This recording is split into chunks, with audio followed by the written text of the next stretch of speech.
Joe Rogan Podcast. Check it out. The Joe Rogan Experience. Train by day, Joe Rogan Podcast by night, all day.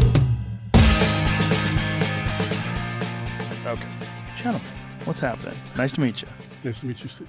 Both you guys were in the program, which is that's why I wore my Roswell shirt, UFO disclosure documentary, all about what's going on behind the scenes. Why don't you tell everybody before we get started, Jay, tell them what your background is, what you do. I'm a retired Master Sergeant from the Air Force, worked 22 years, retired 2007. Started off as an airframe guy, ended up in Intel, and that's when things got strange. Had my second duty assignment as an Intel guy and got introduced to the program, and that's how I ended up in the movie. As I had some strange experiences that I could talk about that were unclassified. So I came forward, and that's where James found me, and we got along pretty good, and everything's a history from there. And Logan, you were in the documentary as well, so tell everybody what you do. So I am a... Pull this up to your face. I'm sorry. It's okay. So I'm also a retired Master Sergeant from the Air Force. Started off as a B-52 crew chief, cross-trained into Intel, retired after 21 and a half, and I ended up being part of the UAP Task Force, and I was one of the first people to come across Jay here and some other people, and from that, James found out about me and said, okay, we need to talk. So him and Leslie Keene approached me, and I was like, yeah. But I kind of got outed by Jay Stratton. Everybody was ganging up around me around him, and he was like, "Why are you asking me? Logan worked for me." And everybody went, and he's like, "Okay, I guess I'm out." Oh boy. Let's start with you, Jay. What was your first introduction to this whole concept that we are in possession of alien crafts, or that we have communicated, or there's been some contact? Like, what was your thoughts about it before you had these experiences? I had a childhood experience with a UFO previous to that when I was 10 years old. So I didn't really get an interest in UFOs at all. I just thought it was strange. It was also a shared experience with my mother. What was the experience? Well, it was just a red orb that came down. It looked like it came from atmosphere, distance, and then kept approaching my bedroom window and ended up kind of hovering near the bottom of my street. And I was screaming to my parents, there's a strange light outside, and nobody responded. So I ran out to get my binoculars, my dad's binoculars, and ran out to the front lawn. And finally, my mom was the only one that responded. And we both got to see it taken off as it came across the rooftop of my friend Eddie's house at the bottom of the street. And that's what she's got to see, my mother and I. Did it make any noise? Zero noise. No, it just looked like a total mirror, completely polished mirror, kind of oblong, kind of a ship or craft. How big was it? It was about 30, 35 foot. Really? Maybe even 40 foot. Yeah, it was about half the size of my friend's rooftop, if you were to measure it from front to back. So, it was pretty big. It was enough for probably you or I to stand up in it and walk around a little bit. And your mother has the exact same recollection of the Yes. experience? Actually, I've been asked to write a book, so I've got her writing her part of that, and I'll have the same thing. I've had another couple of experiences that my family members and other friends will probably write up some. And so this was all when you were young, and so you had this memory in your head when you started working for the government. But when were you introduced to the whole idea that this is a real thing? When I was on mission, because I just kind of filed away that UFO experience at 10 years old for many years, and I just was kind of even skeptical sometimes about, well, maybe it was just something, an aberration in my mind or eyes or something. But anyway, so I got really convinced that this was real when I was at Wright Pat on a mission, when I was in the program. And we intercepted some calls that literally were speaking about an NHI presence in the program. And they were working in labs. So Wright Pat, for everybody, Wright-Patterson Air Force Base in Ohio, Yep. and NHI, non-human intelligence, right? That's correct. And so they were saying what were they saying? How much can you say? Like, is any of this top secret, or is any of I this? can pretty much talk to you about the culture and the presence of the NHI, but I can't talk about like weapon systems and the technology they're developing. That's all going to have to be national security stuff because we don't want our enemies to know what we got. Of course. So what was this talk of NHI? What did it entail? Well, when you first heard it? Well, it was between two people that were talking about the day's interview with this NHI that they had. They called an Eben. They had an interview? Yeah, he had an interview with him, and he was relaying what was talked about in that interview to another individual, probably his boss or somebody that is going to, pass it on to the rest of the folks in the group or whatever. Did you see this written down? I did not. I had it recorded just like you would with anything else that's, it's recorded in such a way that it can stand legal forensic kind of analysis. That's the level of stuff that you have to do with an intel guy is you have to be really specific about what you're recording and make sure it's accurate. Even whether you believe it or not, what's going on, you have to be able to transcribe that word for word the way it goes. So you heard the recording. That's how you found out about this non-human intelligence thing. Well, it was an active phone call. That's what I did on the red team that I was on for the program because I'm monitoring for the Air Force. And in this case, I'm monitoring for the program. Can you say how the conversation went? Like, how did someone bring up non-human intelligence? What was like, was there any discussion before this non-human intelligence of UFOs at all or aliens at all? Yeah, there was quite a few times. We had a scientist on the team. There was an officer. He was a nuclear scientist. And he was able to give us some insights and stuff like that because we'd have some really strange things like things that were turning at 90 degrees and how do you not break that piece of machinery or not kill the occupants. And we were hearing stuff like that. And they had like very technical parameters that I cannot discuss, but they were talking about these and we'd get the scientists to come and talk to us and he'd say, oh yeah, that's this, and this. This episode is brought to you by MeUndies. When date night comes around, you want to look good for your partner. That's normal. So here's some advice, guys. If you want to impress your date, it starts with some nice fitting clothes that complement your body. And I'm not just talking about a suit or slacks or a blazer. Wearing a nice pair of underwear can go a long way too. MeUndies knows how to make an amazing pair of fucking underwear, like their contoured pouch and ball caddy. It helps you look and feel amazing. And like all of their other clothing, it's made with their signature fabric that's breathable, stretchy, and comfortable. If that's not your thing, MeUndies also has plenty of other options for you to choose from, including loungewear, and everything else comes in a range of sizes, colors, and prints. There's even some fun Valentine's Day prints and styles like electric hearts or lovebirds. You and your partner can get a matching set to make the night extra special. Try them for yourself. If your first pair of underwear isn't a match made in heaven, it's on MeUndies. This Valentine's Day, good things come in big packages at MeUndies. Score huge site-wide savings at MeUndies.com/Rogan and enter the code ROGAN. That's MeUndies.com/Rogan. Enter promo code Rogan for a huge site-wide savings. MeUndies, comfort from the outside in. And so how does the conversation go where the non-human intelligence gets brought up? That was just like the two of them. That when I picked up the call and started the recording on it, there was some guy that was there at Right Pat, and apparently he had been talking to this Eben. And he said, yeah, up today's session, we got some more information you need to hear about. This is what is going to happen. He says that there's going to be another meeting and that if we don't return the equipment and the prisoners, there's going to be some bad things happen. We have prisoners? Yes. This is what they said on the phone call. And the other guy's like, well, hey, what if we can't get them, to return all the equipment and the people? And the guy that had given the interview, he's like, you don't want to do that. And the guy's like, well, why? He said, if you don't, they're going to be put to death.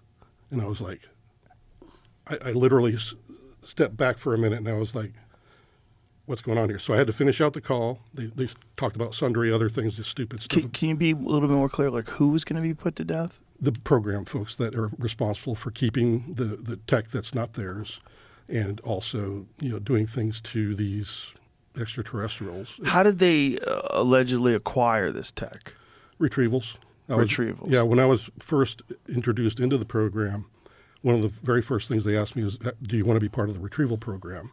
And I said, well, tell me about it. And when they said the things they said, I was like, no. Number one, it sounds gross. Number two, you probably can't give me enough PPE gear and hazmat gear to make me feel safe around these things. And no, I'm not interested in that. Thank you very much. So how do they describe it that freaked you out that much? They're talking about biological entities that are retrieved along with the crash? Yes. Why do they crash if they're so fucking smart? That's always the big question, right? Well, I think the new guy on the block, Jake Barber, he's describing some of the ways that you can do this psionically. I guess his psionic team, he's going to start showing some of that to the world, that some of these craft are manned and piloted by consciousness. And apparently they have a psionics team that can actually get in the headspace of these craft and cause them to land. So it's not really a forced landing. It's just kind of a mutual thing. So wait a minute. The United States government has the ability to contact or interact with these craft and force them to land? Yes. And then there's other ones that are done kinetically, which is more the scary side of it, and the ugly side of the program is that what you've got here is it's not so much the military doing this, but the corporate people like Lockheed, Northrop, and all these other companies. They treat this stuff as very high value target kind of stuff, and it's very valuable for them to get the retrievals. So you've got really what amounts to a bunch of treasure hunters that are hired with mercenaries involved as well that go out for these retrievals. And that's where Jake Barber comes in, is that he sees some of these people that are hired to come out and retrieve this stuff, and he's done that. So the idea would be that the retrievals would be very valuable because you could back engineer the tech, figure out how it works, make weapon systems, make superior crafts. Exactly. How long has this supposedly been going on for? Decades. It's been going on for a very long time. So if even the before tech, I was born. But if the tech that we have now that allows us to tell them to land didn't exist before, why did they crash before? Like, what is Roswell? Well, Roswell, the most accurate account is the one where the microwave radar waveform upset the onboard avionics inside these craft that these NHI were flying on that day in Roswell. But radar's just a detection signal, right? Right, but if you look at some of the stuff like Gary Nolan said about how, even at the very molecular level, these things are organized very minutely. So you can imagine what even a flow of electricity, if it affects it wrong or it's at the right wavelength, it does break down the electrical current and the electromagnetic or whatever drive that they might have. And that seems to be what happened at Roswell, is that they actually accidentally went in and were just sweeping like a radar, and it caused this craft to crash. What a shit design. You know what I'm saying? Like, well, imagine like if you bought a Tesla and the wheels fly off when it rains out. You'd be like, what the fuck? You guys have this like super advanced vehicle that you can come here from another planet and radar makes you crash? That kind of stuff makes people incredulous, right? So, please. I'd like to add something here. Someone gave me an analogy to say, think of it as there's a type of metal that is totally non-magnetic, but as soon as you put a current through it, it becomes magnetic. All right. And he said, imagine this. You're in Roswell. You're cruising along. You're checking out everybody doing their thing. And then, because remember, that night there was a huge electrical storm. That's one of the big things they keep talking about. If one of those things gets hit and all of a sudden they slam together because now they're magnetic and then they bounce off. And that's why you had one that landed in Roswell area and the one that landed somewhere else. Yeah, there were two. So that was what someone told me. Now, I've never been able to figure out if that's the actual truth, but the two most likely possibilities is that one and what Jay just said. And there's actually another person that was approached by, the same race of NHI, and this guy says that they actually recounted what happened is that they thought they were attacked by a directed energy weapon, and then they quickly found out that no, this was just accidental, and that this was some sort of a radar system that just caused their onboard computer to go haywire for just that second, enough to cause the crash to happen. But it almost doesn't make sense to me, because like if you're going to go visit an uncontacted tribe in the Amazon, you would assume that they have weapons. You'd assume they have bows and arrows, And if you got hit with an arrow, you'd be like, this is crazy. Mm-hmm. You know, I can't believe I got shot by an arrow. But you wouldn't be surprised that they have arrows. Like, you would probably read, hey, man, we should be real careful that they might have arrows. Yeah. They might shoot us.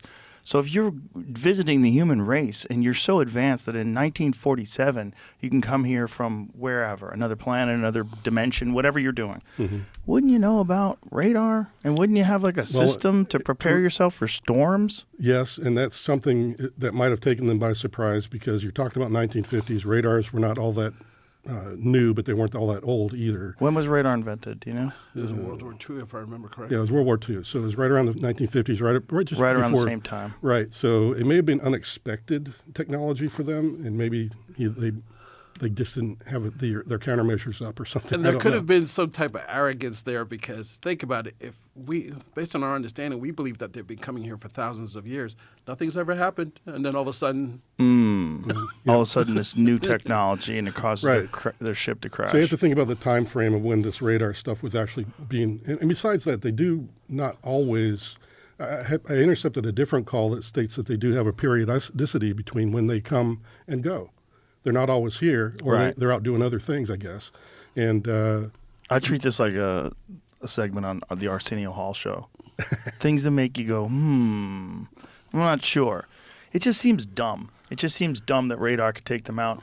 But one of the things about the Varginha crash, which is another James Fox documentary, which is excellent, which is all about the crash in Brazil, which is like heavily documented, including the guy who handled the body wind up dying of some unknown bacterial illness that they have no idea what it was. He was a young, healthy guy. He supposedly carried this being, put it in his patrol car, took it to a hospital. They wouldn't accept it, had to take it to another hospital. And then 2 weeks later, this guy's dead. And he got unbelievably sick. There was nothing they could do to help him. They flooded him with antibiotics, all kinds of different things. Nothing worked. He died very quickly. When you hear about that story, the big thing was that there was some sort of like crazy electrical storms that night. yeah.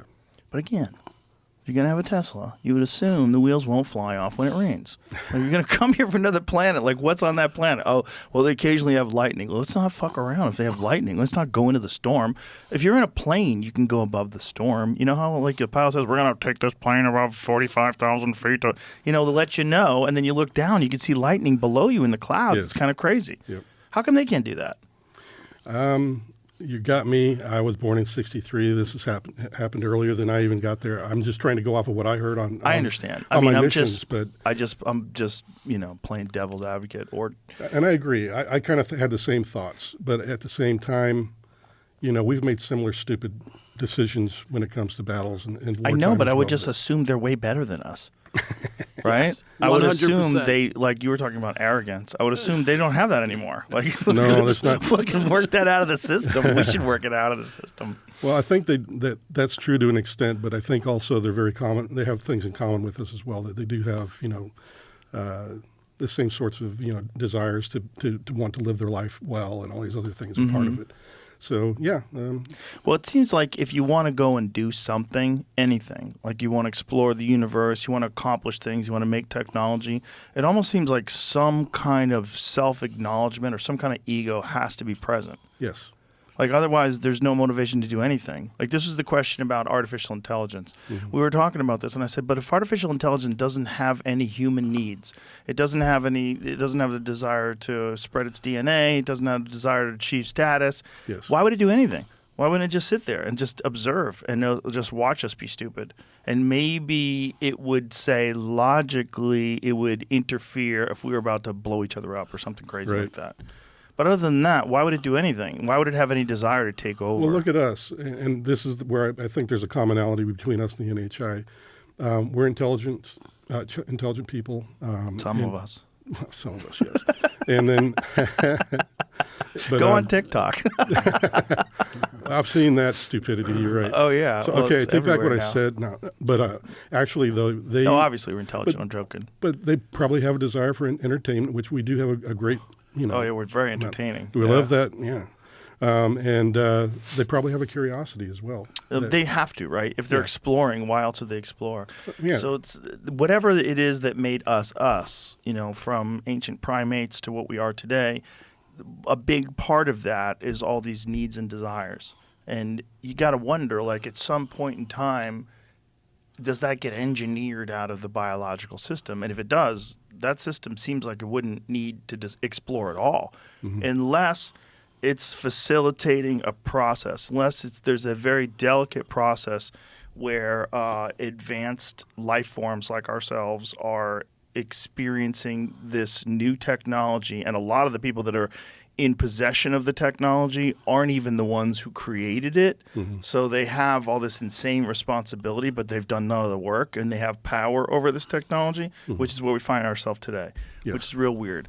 Imagine that's a process that all intelligent life goes through as it's evolving all throughout the universe. Maybe they know this. Maybe it's a precarious thing, and maybe it has to be monitored because, like, Star 15, remember that third planet? Yeah, they fucking whacked the whole planet. We got there too late. And they realized, that took like 4 billion years to make intelligent life that could figure out cell phones, and these dipshits blew each other up. Yeah. And now there's nothing but, microbes, and it's going to take billions of years, and it might not even work because they might be too far from the sun by then. And time for another test case. Yeah. So let's prevent these territorial primates from killing each other. And just maybe that's a thing that they do throughout the universe, like farmers. Like, make sure the wolves don't eat the calves. Just like protect it until it gets to this next stage. I have to say that on mission that I did get that feeling that no matter where the NHI were mentioned, it was not a copacetic, free-for-all exchange of technologies at all. It was very controlled by the NHI. If there was a lab environment, the NHI demanded that no human be in the lab while they're there, or watch what they're doing and record what they're doing, and then they would leave, and then the humans could come in. So it's a very precarious little game they're playing. So how long have they supposedly been having these interactions with NHIs? I'd say since... I don't like calling them NHIs. I like calling them aliens. For me, again, I wasn't... I like just calling them aliens or whatever, but... I think it happened in the Eisenhower days, that's when it really started to come, because that's when they were saying that this UFO came to Holloman and landed and actually talked to the president at the time and all that stuff. Imagine a UFO talking to Trump. Oh, yeah. He'd probably try to tax him. So my biggest question, anytime someone brings up NHI aliens, my first thing is, which one? Which one? Because they talk about it as if it's one entity. Oh, they did that. Oh, they did this. But when you break it down, we're hearing some like us and want us to evolve. Some don't like us and want us to kind of pull back. Yeah. And they want to control certain things. So I'm like, well, which one? And then they look at me with that deer in the headlight look like, I don't know. Right. So there's the idea that our superiors, that the military, the top levels of government, they are not given all the information. Correct. Because probably we're like a bunch of children. We're like, you're too stupid to figure this out. I'm not going to tell you what a nuclear bomb is. Just duck and cover. However, we could be the greatest show in this part of the universe. Oh, I'm sure we're a great show. Yeah, I mean, imagine when we talk about the things with the nuclear bombs where the missile silos, they started counting down and whatever. Right. Maybe it's like, hey, let's see how far they'll go if we do this. Right. And then everybody gets all excited, and then I was like, okay, we're just kidding. We'll turn it off and go from there. Well, perhaps. I mean, listen, we run experiments all the time on animals. All the time. And we have collars on bears. We set them loose. Like, let's follow the bear. Where's he going? We do that all the time. We do that with all kinds of species. Yeah, we do. And I think it only makes sense that they would do it with us, especially since we literally have the ability to annihilate all life on Earth. And we're pointing at each other multiple times. Yeah, multiple mad times. Yeah, mad world. It's a mad world. I had that argument with Neil deGrasse Tyson. He's like, "Why would they be interested in us?" I'm like, "What are you talking? We go to the jungle to study a frog. Of course they would come here. We're so strange. And we protect the turtles in that one little area that EPA says, oh, no, you can't mess with those turtles. Yeah, imagine Elon gets to Mars and we do find life there, and we'd be so interested to figure out how it works, what makes it tick. They believe they found actual water on Mars, not frozen water now? Yeah, on the poles. Yeah, I heard about that. That's nuts. Yeah. Because if there's actual water in there and they can find something in that water that's alive. Yeah. But if we're going to expand out into the universe, which is what Elon Musk says, the fact that we don't have to bring water with us, Right. that's huge. Bro, I ain't Yeah. drinking Mars water. I don't drink tap water, and I definitely ain't drinking Mars water. It could be better than Red Bull. Tell you what. Imagine if it's like filled with crazy minerals, and you drink a glass of Mars water, and you just feel incredible. And then we have to ship Mars water from Mars back to LA. You know, That's the a new war thing. right there. That's a war right there. People are going to be like, how come they have it, we don't? Right, there'll be water wars. What if tell Mars you. water just makes you go back in time? Like you look 20 again.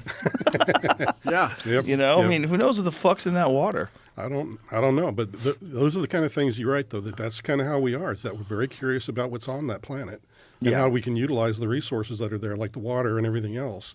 And we're going to learn some stuff, and Well, it's going I'm- to take a long time. What I'm really curious about is what was Mars like before it lost its atmosphere? Me too. And was there a time a few billion years ago where Mars was like Earth? You know, It and seems to be what people are saying. that's the craziest of all theories, right? And the most interesting. But if you know Earth still exists 5 billion years from now, and now it's cold and dead, and there's nothing, how much would be left? How much is left after a couple of billion years? You know, I mean, what is really left over? What does it look like? Does it look like Mars? Because Mars looks completely desolate. But we know that Mars had water, and we know Mars had a warmer climate. So you kind of just assume there was something growing there. Yep. What does it look like a couple of billion years later? Probably like Mars. Yeah. Which is great. If we do find out that Mars at one point in time housed biological life, or maybe there's microbial life or something like that that still exists on Mars, just the climate is so harsh it can't advance past that stage, that alone would just change our whole view of the universe itself. Because then we would start to consider, okay, maybe this isn't just this one thing that happened. Maybe the Fermi paradox is just that we don't have the ability to detect all these things that are Correct. out there. Yeah. We don't Or know. maybe they really do pass by and keep their doors closed. and locks. Right, we're fucking shooting fireworks at 4th of July. We're nuts. Yeah. We're the craziest species on this planet by far. Everything else is normal. Everything else just kills what it wants to eat. Everything else, you know, does normal stuff. It's they fight over resources, but that kind of makes sense biologically. Honestly, after my experience in the program, I found that it seems the more I think about it, the more that they are very much like us in a lot of ways, but they have probably a world government that we do not have. In other words, they can get along in their own society much better than we can, and their former government is not broken up. I think if you branch out into the solar system and then into the galaxy, like as you start spreading out, if you do become some sort of an interstellar species, you kind of have to be united as a planet, right? You got to go, look, all this bullshit about this country and that country, let's let it go. Yeah. Let's let it go. I mean, I don't want one world government because I don't trust the government. But if I did trust the government, I'd be like, one world government is the way to go. Everybody should have the same resources. Everybody should have the same access Exactly. to healthy food and water and clean air. Like, it should be the same for everybody. It shouldn't be that you can make an iPhone in China because they can make it for 15 cents because people are working like slaves. Exactly. It shouldn't be like that. It should be like the whole world has the same rules. But the problem is you can't trust the government. So what do? Well, if you get to a point where everybody's so advanced that we don't have all of the same greed and lust and all the bullshit that ruins human society. Yeah. If aliens get to that point, then it only makes sense that they would operate as a planet. But then they would have like their interest in ahead of these fuckers on that other planet. So You know, along that- those lines, it's those things that you talked about. Those are the things that inherently Push that make us microphone human. a little closer. I'm to you. sorry. The hand moves. You can push Okay. it if you want to sit back. Those are the things that inherently make us human. So the Right. question would be, depending on which end of child you're thinking about, Right. what inherently makes them them, and how compatible are we in what we're looking at? Because those could be some of the things that attract them to us or detract them away from us. What I'm interested in is, are there things just like us? Is this like if you know, like there's similar plants that exist in similar ecosystems all over the world where ideally the seeds have never been able to get back and forth. But they're similar, at least in some ways. It's just a matter of climate, resources.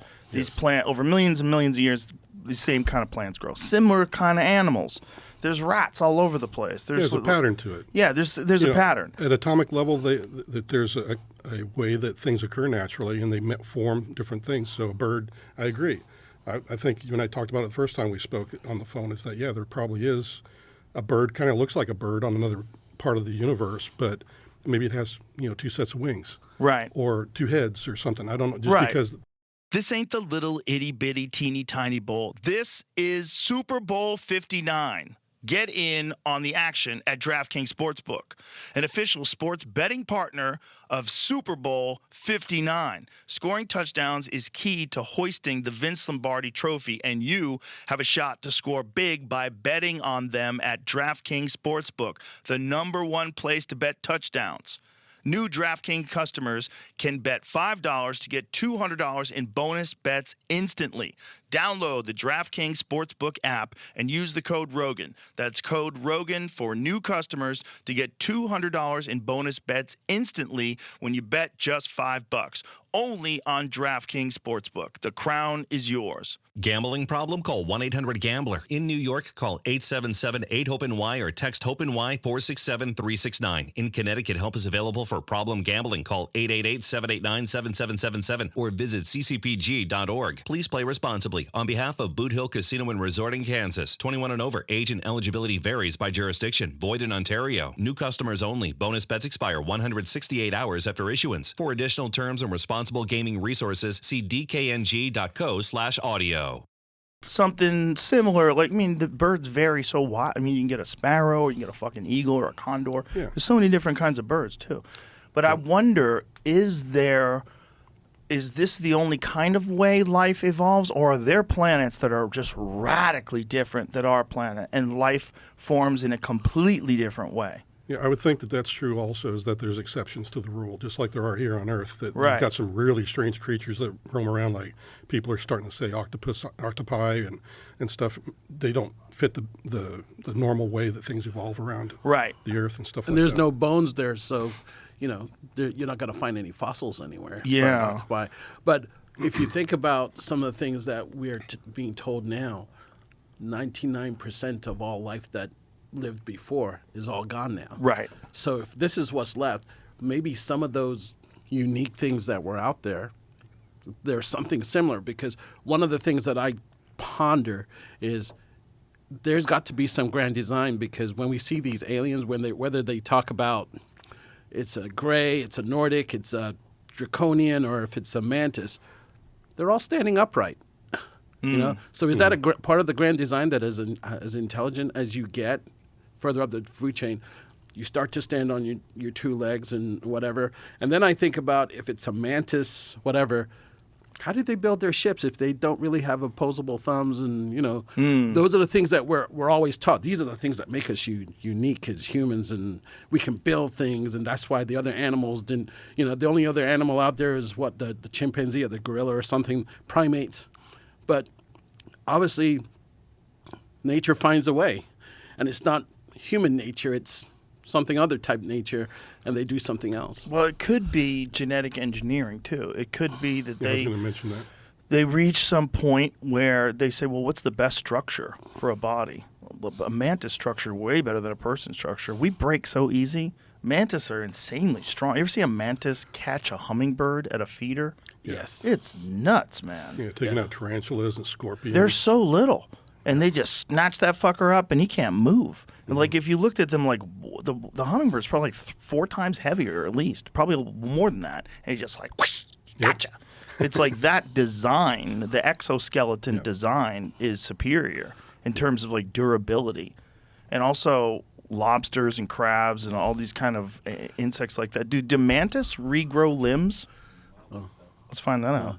All I know is Because that I don't think so. crabs do. yeah, I know crabs can. yeah, lobsters and crabs. All I think of them as just armored spiders. Yeah, You know, they're bugs. I mean, and if you think about when they said that the oxygen level was at 35% and some other stuff, they're saying some of these spiders were the size of small dogs. I'm like, yeah, that's not a place I'd like to live. so they can. Said praying mantis undergo incomplete metamorphosis. Sometimes, if their cage is too dry, a mantis may have trouble shedding old skin, will lose a limb in the process of molting. If it happens, it's possible for a mantis to regrow the lost limb, but only when they molt again. Oh, okay. So they molt again, and then they regrow that limb. That makes But they sense. do regrow their limbs. They regenerate limbs as long as there's at least a coxa remaining, whatever that is. Yeah. It won't regenerate right away, and maybe a tiny nub, and then they molt, I guess. Wow. Interesting. That makes sense because the harder shell would prevent that limb from continuing to grow. Yeah. But it just seems like that's a superior form of a structure. So if you get to the point where technology is all done with the mind, right? We've developed artificial intelligence and quantum computing, and the being has been generated over genetic engineering to the point where it no longer has to have sex to recreate new versions of itself. Asexual, yeah. And so instead, the way they procreate is they do it through design. And maybe they say, look, it doesn't matter what you look like anymore. No one's fucking. Let's all become mantises. That's a good point. Right? That's a good Like, point. let's. Okay, I need to reset now. This soft shit on the outside, like we're like fucking water balloons. We're so vulnerable. Yeah. Wouldn't it be better if you're hard on the outside? And, we don't need to, like, use your fingers and thumbs anymore. We do everything with our mind. Mm-hmm. I mean, if it gets to the point, like, this was the thing that I've heard about people that have supposedly worked on crafts, is that one of the most remarkable things is that there's no gears, there's no levers to turn, there's no buttons, there's no controls, that everything is done somehow or another where the being and the craft are one. Yes. Yes. Consciously, yeah. I've had discussions about that with Have you the same talked thing. to anybody that has said that any of the crafts have controls in them? No, all I've heard. Basic, yes. Yeah. Basic controls? While I was talking to Jack Sarfati about it, there was a craft that did have some place where the hands were in there, but it was only to do some minor adjustments for the craft, is what he was describing, and other people have described. That's what I was going to say. There's just all I've heard is that there's been 2 places for you to put your hands, and maybe for other parts of the crew, but that's about it. There's no. Maybe that's so you don't use your phone. So you don't get distracted. Just use your hands. Well, Put your yeah. hands down on the thing. Okay, So there's focus. no buttonology. Who knows? Yeah, Maybe that is there's part no of it. fucking around. Yeah. Maybe they have something similar to, like, cell phone addiction. Yeah. So if they're putting their hands on the thing, wasn't that what Lazar said as well? Didn't he say there was something similar to that? Yes. Yes, he did. Yeah, he did. Yeah, so no controls, and somehow or another putting your hand on it syncs you up, and then they're just using their mind. Correct. Yep. Did they try to explain how this was developed? There's a lot of people that are looking into it now, and they're starting to see that, yes, it's possible. And I think that's, again, some of the new whistleblowers can shed some more light onto how this happens. And I think we need to hear a little bit more about these folks that came forward about the psionics team, and what exactly is this meditation? What are they linking up with? Does it feel mechanical? Does it feel like an entity? Because when you hear Jake talk about his experiences, he had a really spiritual experience with one of these things. While he was carrying it to the next place, he was literally crying in the interview. This is that egg-looking thing. Yeah, he said that he just felt, he called it the 8 gone, I think, craft. That one is the one he had the spiritual. 8 gone? 8 gone, like a hexagon, but it has 8 sides, or octagon, I think would be the actual term. But he said it had like a 8-sided kind of a disc. So this is not the thing we're talking about with the not helicopter? the egg one. This is a different one. A different one. Yeah, so he describes encountered 2. a different one. Yeah, Oh, okay. he I actually didn't described 2. see that interview. Yeah, well, the detailed one, I think you can pull that one out of there. But he mentioned that one, he had like a real, no kidding, it was beautiful. And he cried about it because it was so beautiful of an experience. Wow. And I have a question about all those things, because if they can get into our minds, my thing is that how do you know that that's not what they're putting into your head? Because like what they experienced at a Skinwalker Ranch when they saw the creature on the top floor, they said as they approached it, they started feeling fear. And as they approached it further, the fear just kept intensifying to the point where it was like a physical change in the temperature. So if someone can put fear into you, why can't they put love into you and all these different things? And I'm not saying that it's not genuine, but part of being on the task force, you have to question everything. Well, we can do that to each other. Yeah. Yes. We can do that to each other through threats. We can put fear into people. We can do that.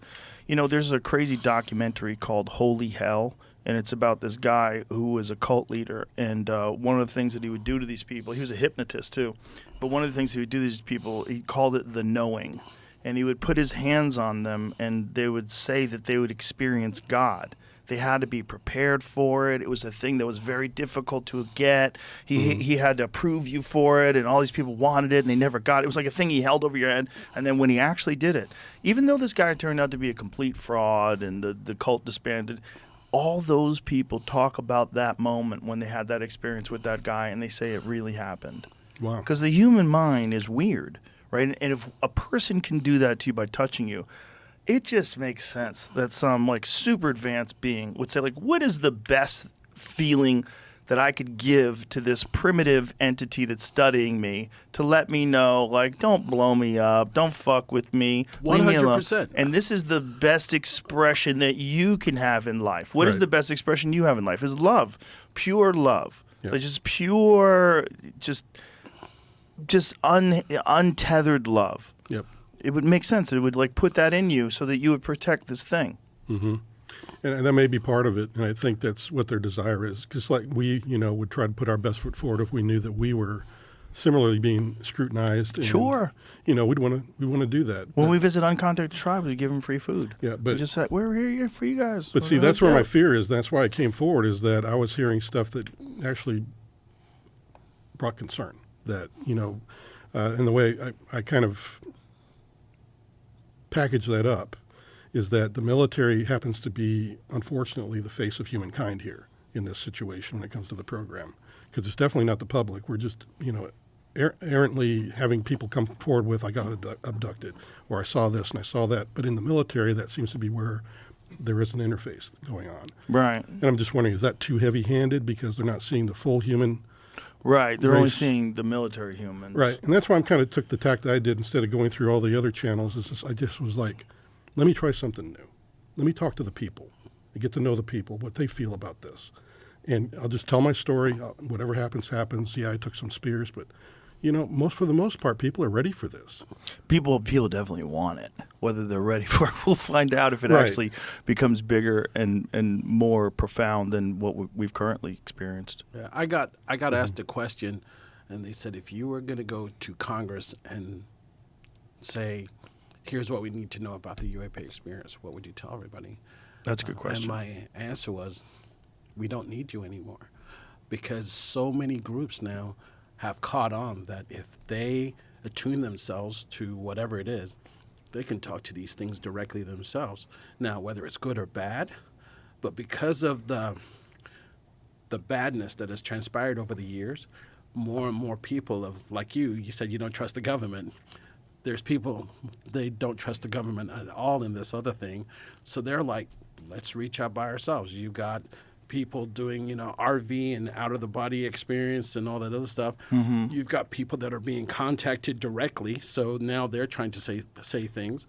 So, and also, too, we're evolving.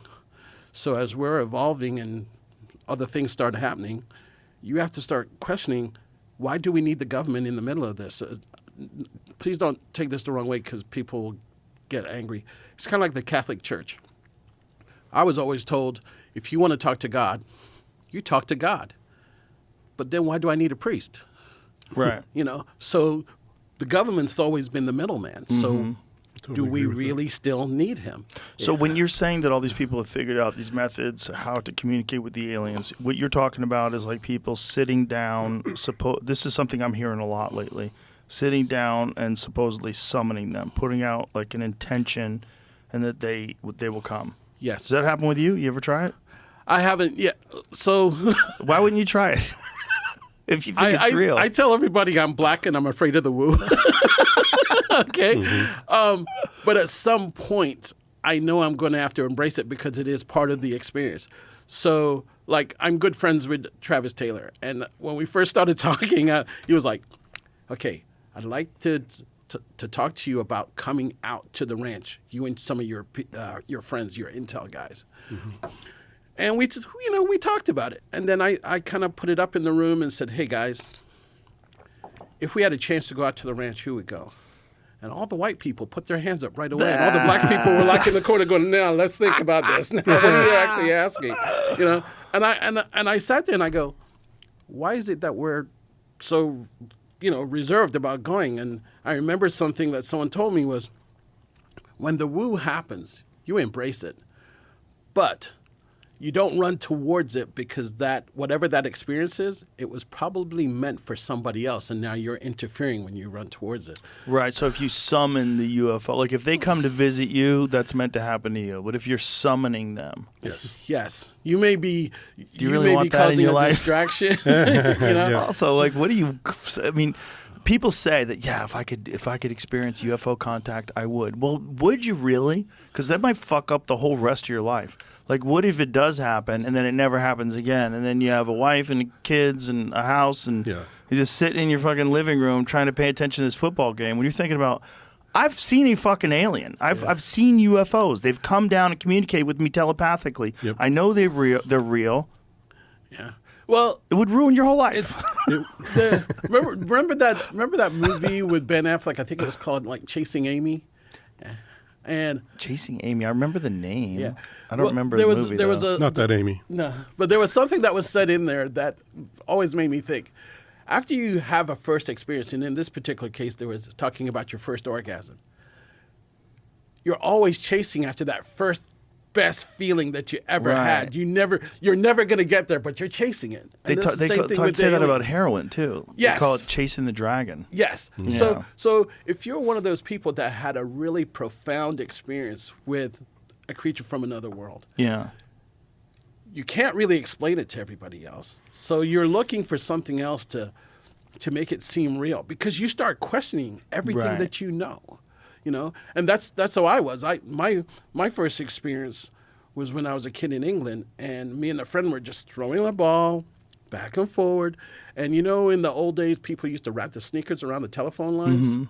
So I just happened to see that there was some sneakers up there. And then all of a sudden I look off in the distance, and there's this UAP UFO that looks like an iron that you would iron your clothes with. The whole bottom part was glowing. The top part was just dullish gray, because England, gray skies. Was whatever. the shape the top like an iron as well? Yes. Yeah. So it had like a hump to it? It kind of had a hump to it. So I'm sitting there going, well, what is that? And he goes, that's got to be a helicopter, because it's just standing there. And I was like, but I don't hear any noise, And then next thing you know, we saw, I believe it was 2 F4 jets coming, because you could hear them. Those engines are loud. And these 2 jets come out, and this thing just goes, phew.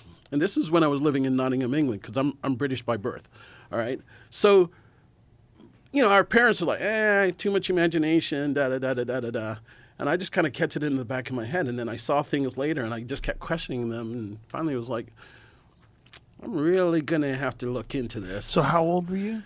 I was about 10. 10. So you said you were like 10 as well? 10, yeah. This is one of the things that I keep hearing about, this idea that children and their innocence, or they don't have this blockade in their head to keep them from.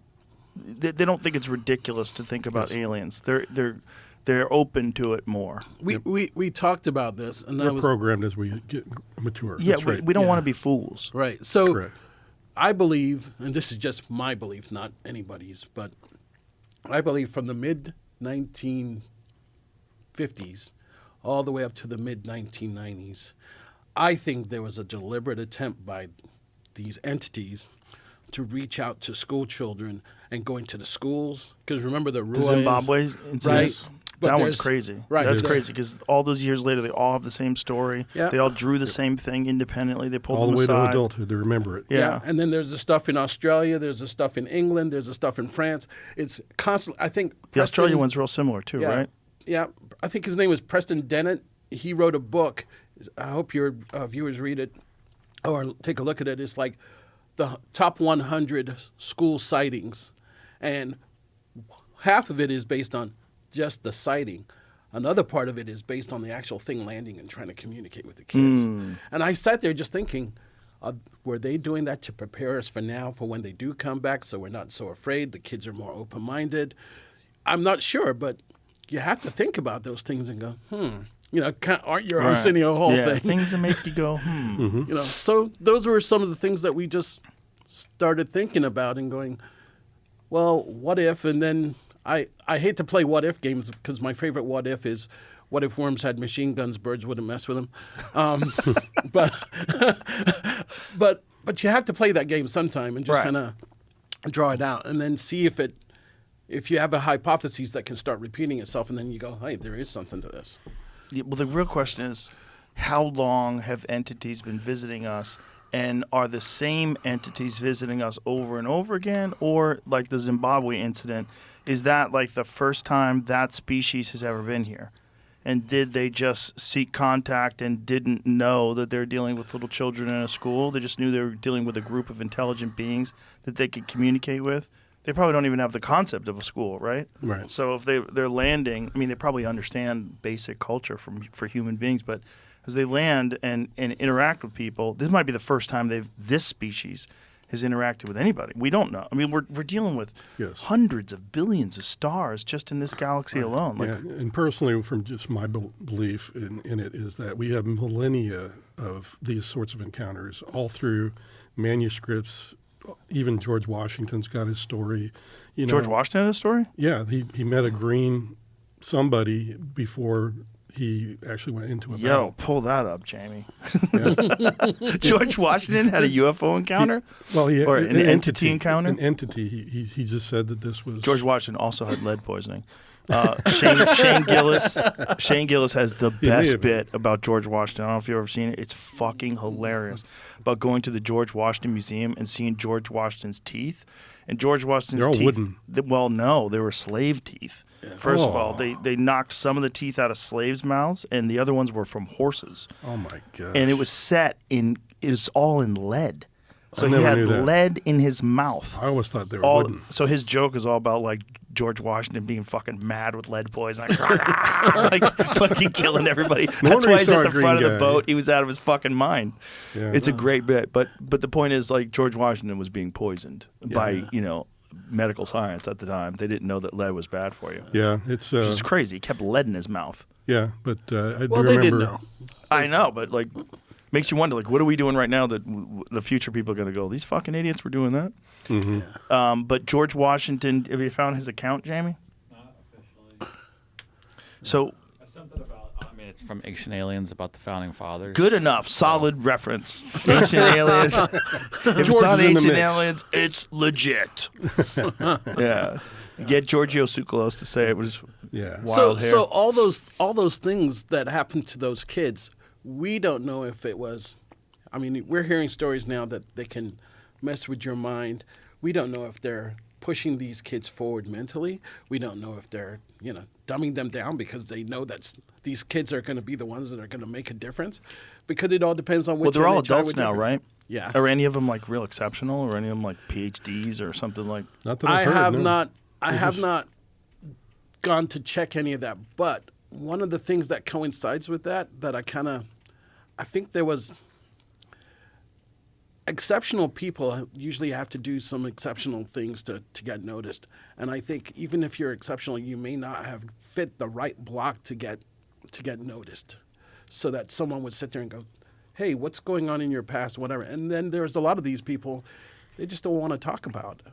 Right. Because of whatever the stigma. But now that the stigma is being lifted, who knows? Maybe Elon Musk will come up and say... the stigma's being lifted, but people still live with the haunting memory of the stigma being a part of their life.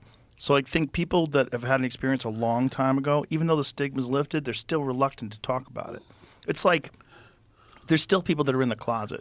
Yes. Like homosexuality is like way less taboo than it's ever been in modern history, right? Mm-hmm. But yet there's still people that have been in the closet for 20 years and then trapped. And they just like, fuck. And they can't be themselves. They can't get out. I think for a lot of people that have had these crazy experiences, they probably had some moments where they told people, friends, and they got mocked and people called them liars. They felt like an idiot. Like, I'm just not telling anybody this anymore. Yep. Which totally makes sense. Yep. And it's the same thing that's happening on X and other platforms as well, as just people coming forward trying to speak their truth. Mm-hmm. And they get shut down by people that have never been there. They're just opinionating. Yeah, but that's just toxic internet. That's just the 100%. I agree with you. That's just human beings online. They're just not good at it. We're not good. It's too new. We suck at it. We're real shitty to each other. Yeah. And too many people. It's like they're mentally ill, And what I mean by mentally ill is like if you're on Twitter 12 hours a day and you're constantly tweeting before you go to bed, you're mentally ill. You might not think you're mentally ill. Just like when you're an alcoholic, you're mentally ill. If you're a gambling addict, you're mentally ill. You're not well. Right? You're fucking trying to bet your house on a football game. You're out of your fucking mind. You're addicted. You're mentally ill. You're mentally ill if you're on Twitter all day just arguing with people.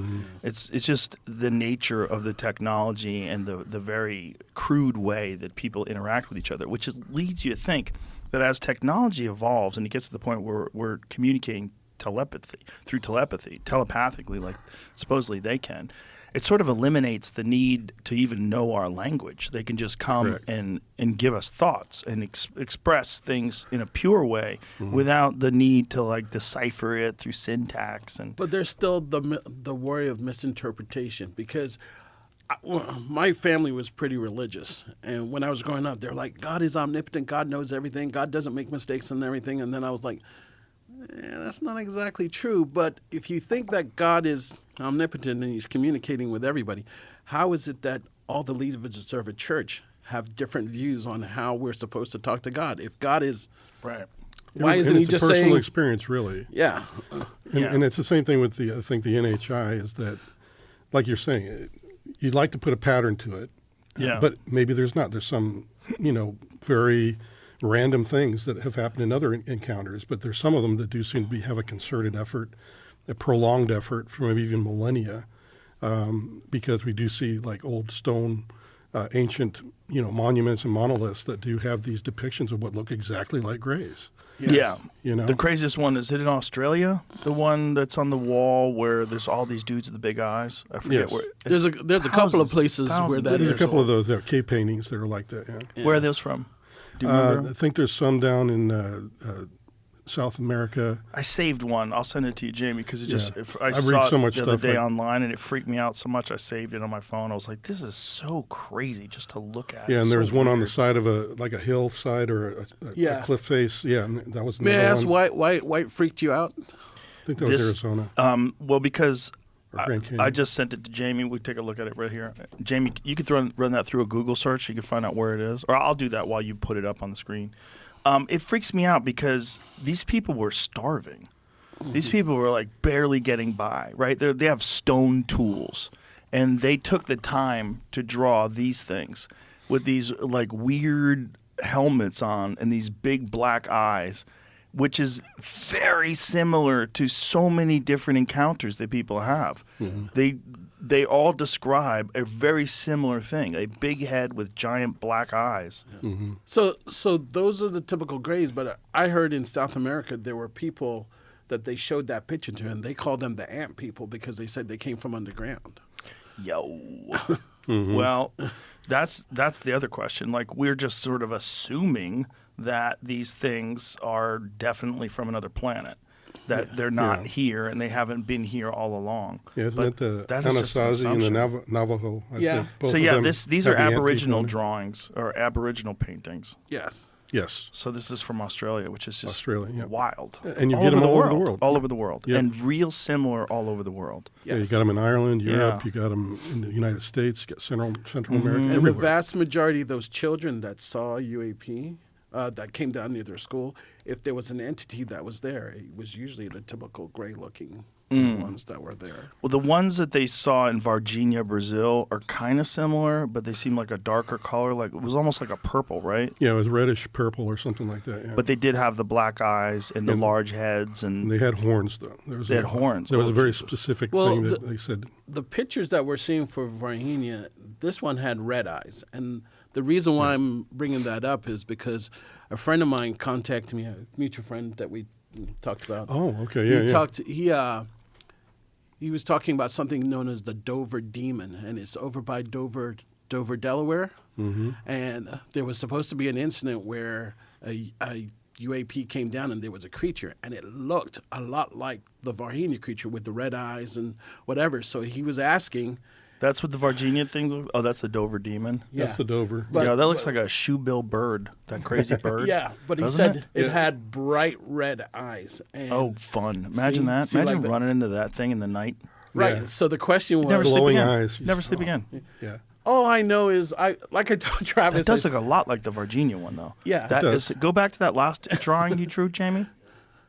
Or you pulled up rather. Now, if you can, will you pull up the image of the Virginia drawing? Because they had an artist who talked to the little girls that saw that, and those women, and the really look at it. Come on, man, that looks exactly the same. Yeah, and there's those bumps on the head, though. Yeah. But yeah, you can see that maybe That's exactly the same fucking thing, man. Right. Like literally exactly. Yep. So I told crazy. I told Travis, if you ever get me to come to Skinwalker Ranch, I said, know that I've got a plan. And he was like, what are you talking about? And I said, I will not be the slowest runner. Okay. However, I will not be the fastest runner because I don't know what's really going on there. I don't want to run from one thing into another. So I'm going to make sure I have an escape plan. I went to Skinwalker Ranch. Oh, you did? Well, Yeah, how did that go? Well, I was doing it for a television show, and we interviewed a bunch of people that lived there. And one guy, there was a lot of people that they wanted to be interviewed. And then when we got there, they chickened out. It seemed like there might be some drug use going on in the surrounding areas. A few people seemed like a little on tilt, but I think that's a good part of America. Yeah. I think there's a lot of people. You could find some packets of people in America that are just doing drugs. So I wouldn't say that was what it was, but this one guy that I talked to didn't seem like that at all. He seemed very respectable. I don't remember what he did, but he was a very smart guy, blue-collar guy, and lived in this very modest house. And he had this story of this thing that flew into his yard and through his house. And he said it was a small orb, and he said it seemed to be communicating with him.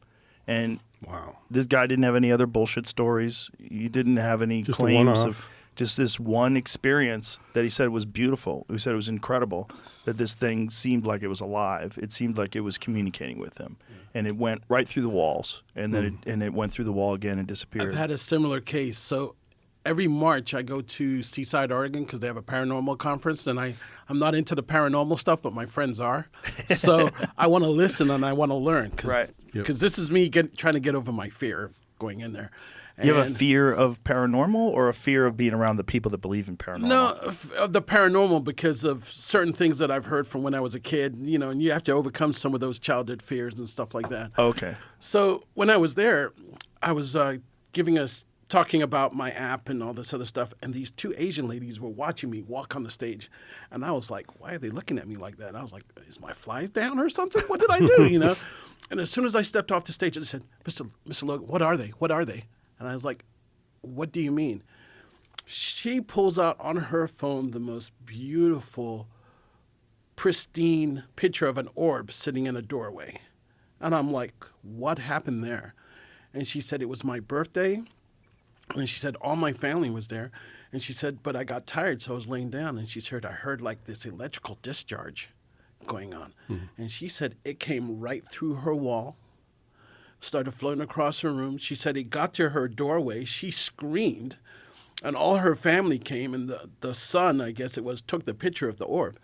And I was so amazed by her story, I even forgot to ask her to give me a copy of the picture. How long ago was this?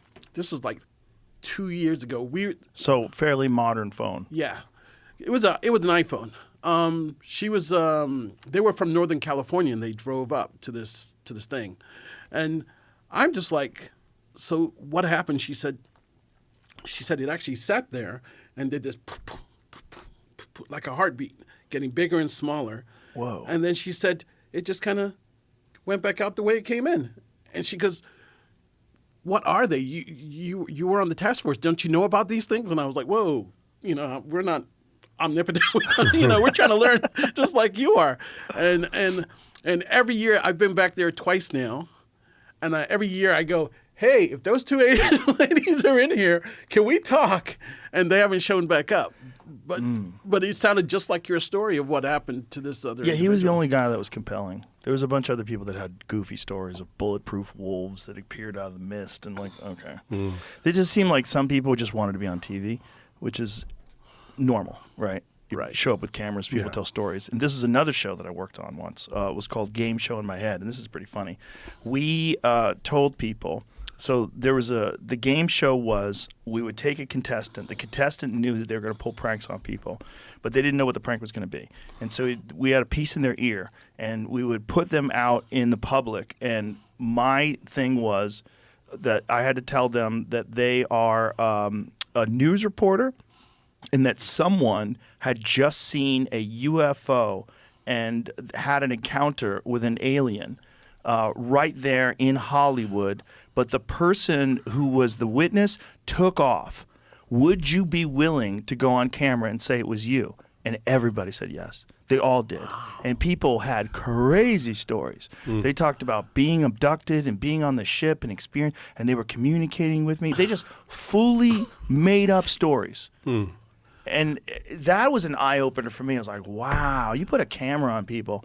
They just are so hyped to be on TV that just bullshit you. Yeah, they can. Because the guy who was in on it was shocked too, because he was like, I can't believe that these people just started fucking lying. Yeah, when you get aggrandized like that, that's where you kind of have people that do that. It's just to aggrandize or enlarge themselves. Sure, everybody wants to, especially when you put a camera on people. But then you get with other people, like the whistleblowers I know, they've pretty much given up everything, like me, you know. Well, this guy was not interested in, much attention. He just wanted to tell us his story, and he was a regular dude. Yeah. Like, we talked about all kinds of stuff. He had a big trout on his wall.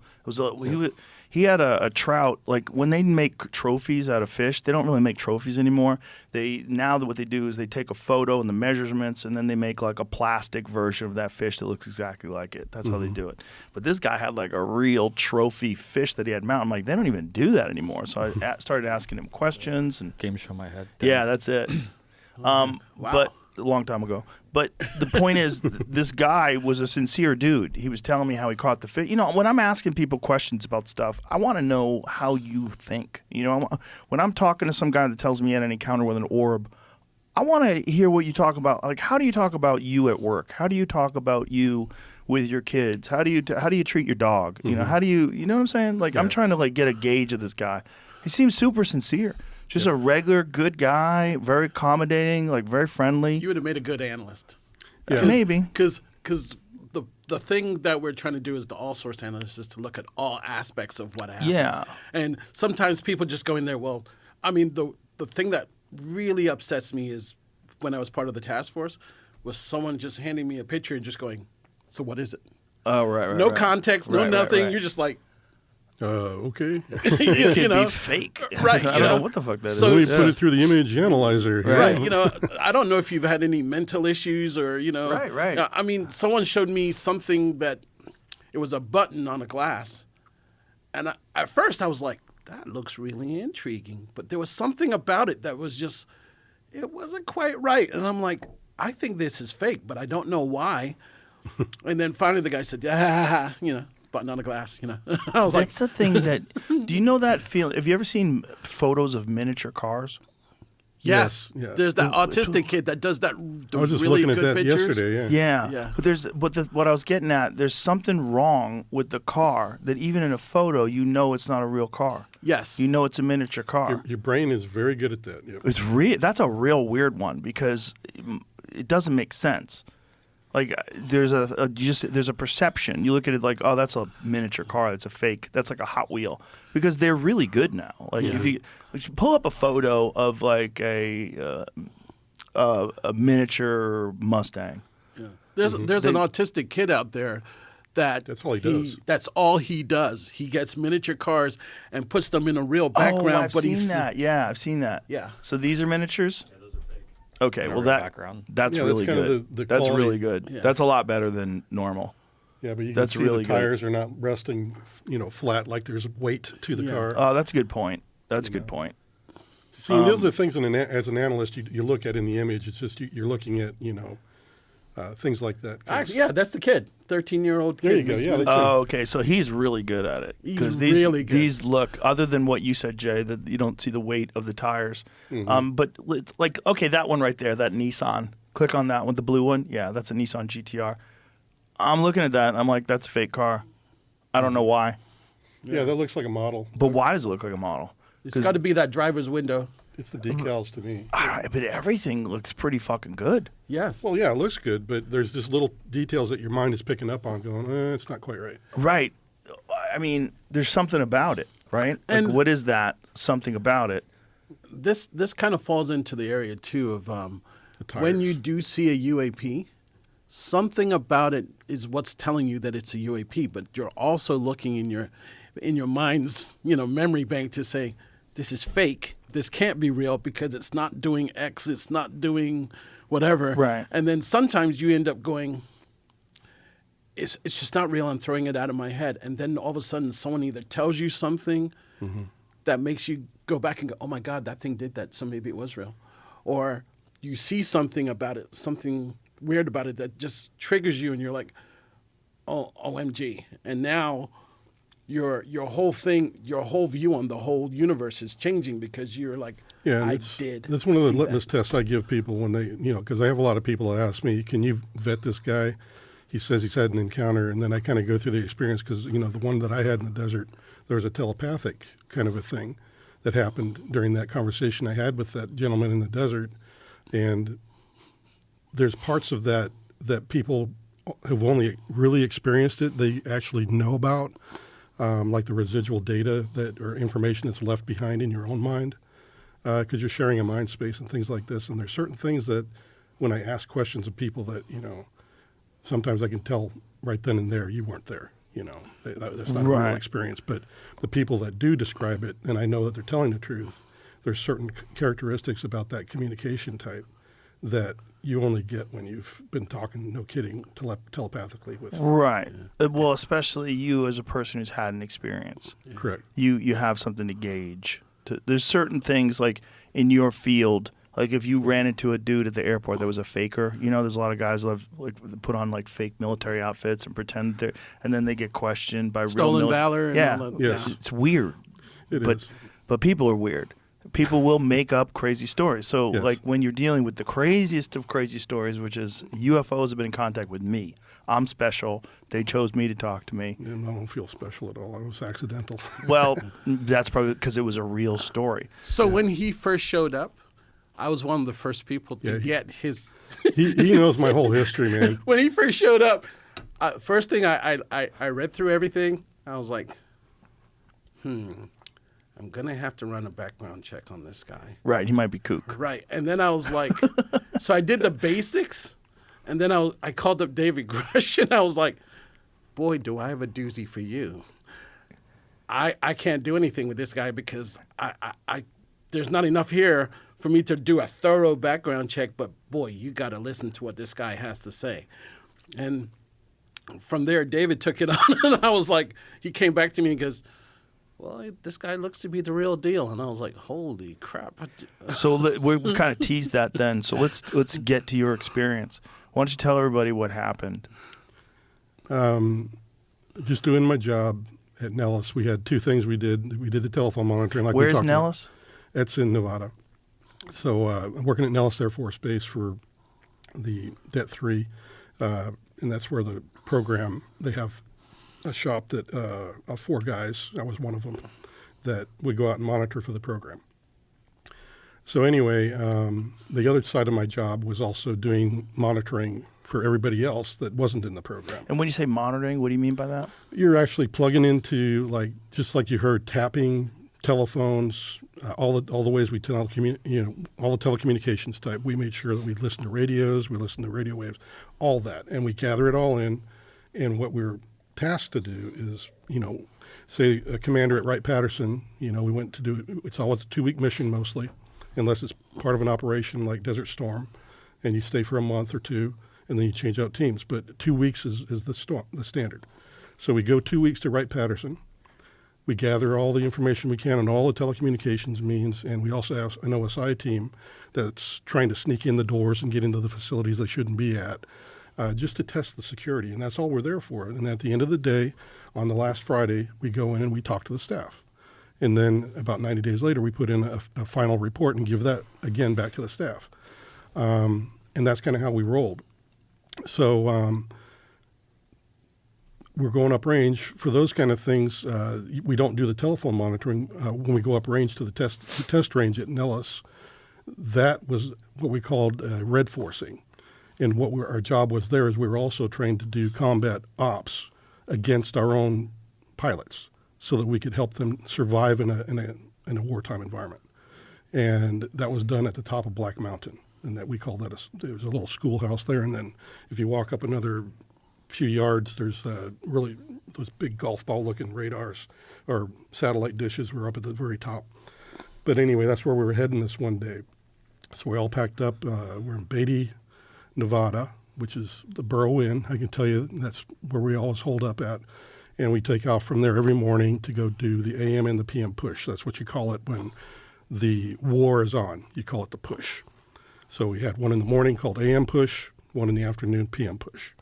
So we were all heading up for the AM push in a convoy. There's 3 vehicles, probably about 3 to 4 people per vehicle.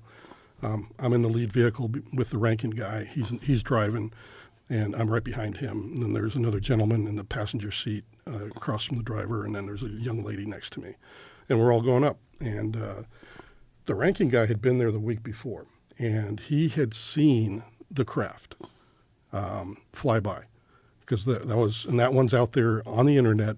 You can pull down the video. There's a report that goes along with it. There's a video that we can watch right now? Right now, yeah. What would he search? Search for, let me think, Nellis Test Range UFO 1994. Dun, dun, dun. Who filmed this?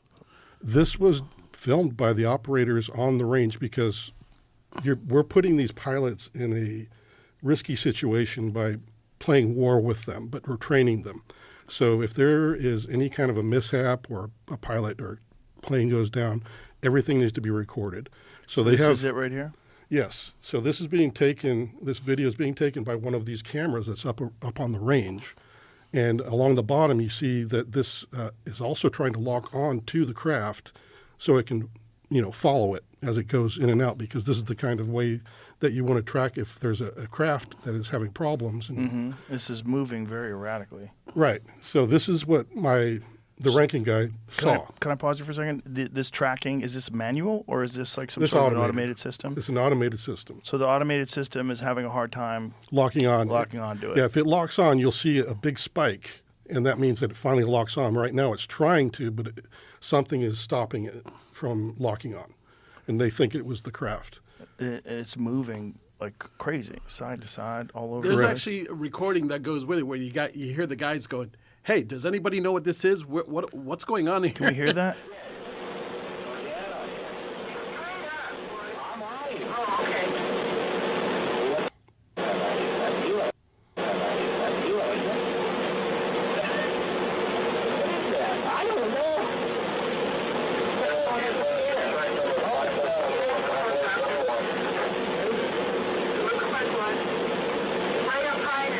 Okay, the sound is terrible. Yeah. They need better mics.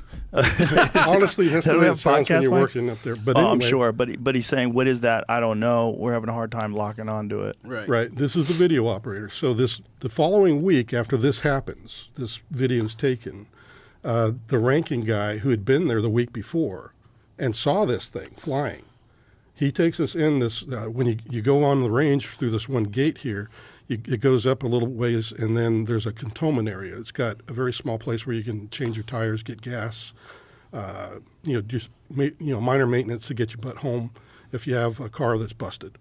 And then in the back of that cantonment area, there's 2 huts that look like campers, really, glorified campers. So the video operators are in the one that's off to the northeast of the cantonment, and in the very corner of it.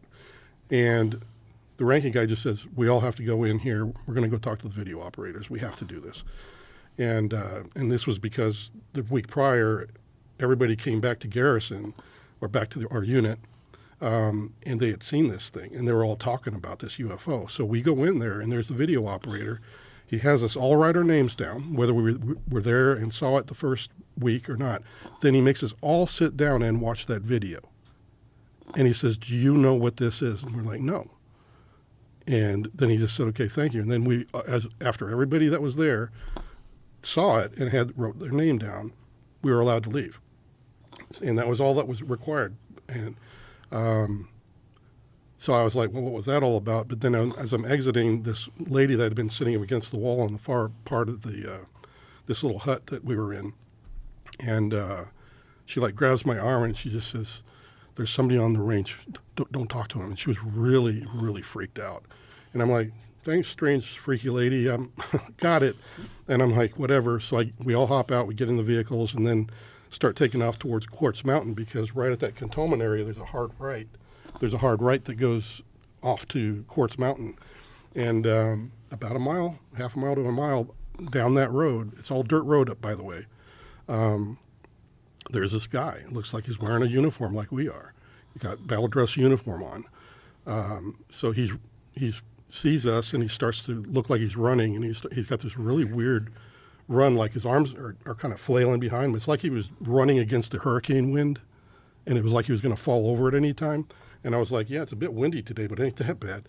So it looked really strange, and then I began to notice his skin tone looked like he might be hypothermic.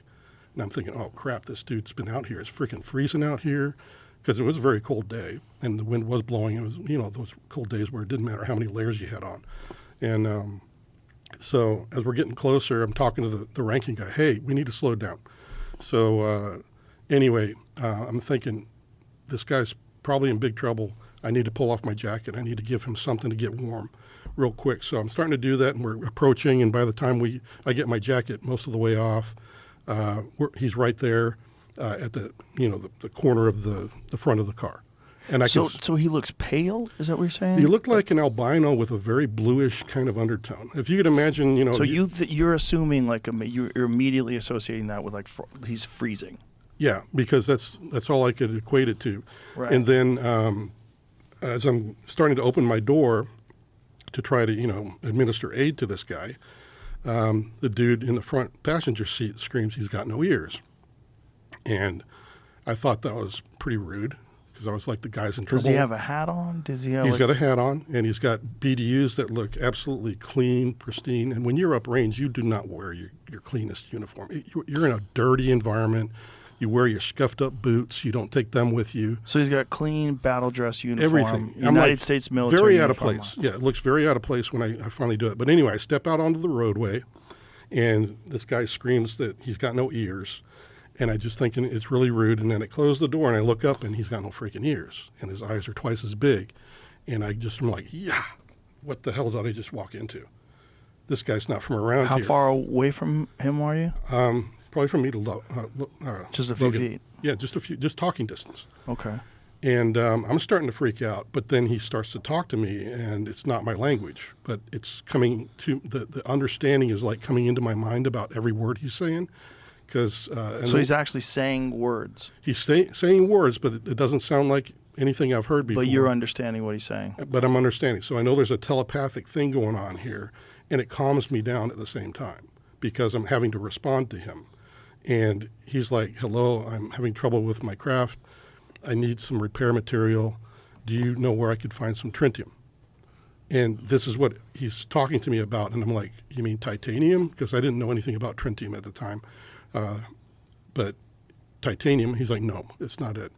And I'm like, well, at this point in my career, I had just left the program, so I knew where Dreamland was, and I pointed to the mountain range because you can see for days in the desert. But I pointed towards the mountain range, and I said, Dreamland's just over there. And this wave of emotion hit me like disgust, like I am not going to talk to those barbarians and murderers.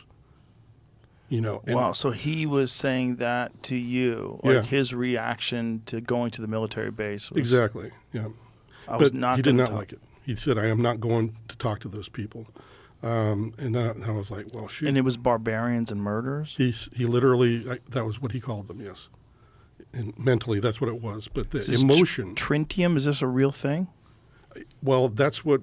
I've had a lot of friends. There's analysts also that were on the top secret network that were trying to help me understand what material. We were throwing everything at him. We're like, is it this? Is it this? And he's and then like, finally, no. That's the one. When they hit tritium, I was like, that's what it was. That's what he said. And what is tritium? It's a type of, can he bring it up on the... Yeah, sure. Yeah, because it should pop up on Wikipedia pretty quick. But it has some properties that probably would work. But are you saying tritium? Yeah, tritium is, that's the stuff that's in Loom. Like in your watch, when your watch glows, that's they make those where they're basically like radioactive isotopes that stay lit. So like if you get like a Marathon watch, Marathon makes military watches, and it doesn't need like this watch. You need the light, and the light charges the lume, and then when it's dark out, you could read the hands for like a few hours. It's the thing that they used to put on the end of the guns, right? Exactly, they still do. A lot, like Sig has them on look their up guns. tritium also. Put an Tritium end in is there. just a lot. It's I did that. That's not giving me much. so tritium, chunky glow in the dark glitter. You What know, is that? these are all like these are game websites. Oh, I see. I don't know. I'm Okay, trying so to it's find- tritium. Then I may be mispronouncing But it. tritium that's that radioactive isotope. Mm-hmm. That's the stuff that emits light. Yep. So it emits a weak form of radiation. Yes. A rare radioactive isotope of hydrogen with a half-life of 12.3 years. Mm-hmm. Okay. So this is what he's asking me for. So he's asking you for that stuff? Tritium? Yep. And I'm like, I don't know where to get. Oh, look at that. It's used in boosted fission weapons and thermonuclear weapons. Oh, great. That sounds reassuring, right? I wonder what the fuck it's doing on your wrist. Is there anybody... This is what the best image that we have of what he could have looked like. Oh, boy. Can you send that to Jamie? Yeah, I don't know Jamie's number, but we'll Here. find a way to. Yeah. Yeah. Is that If an I iPhone? had, Yeah, if I this had is my my phone, I would, but it's Airdrop out it to there, me. I think. Yeah, airdrop it to Jamie.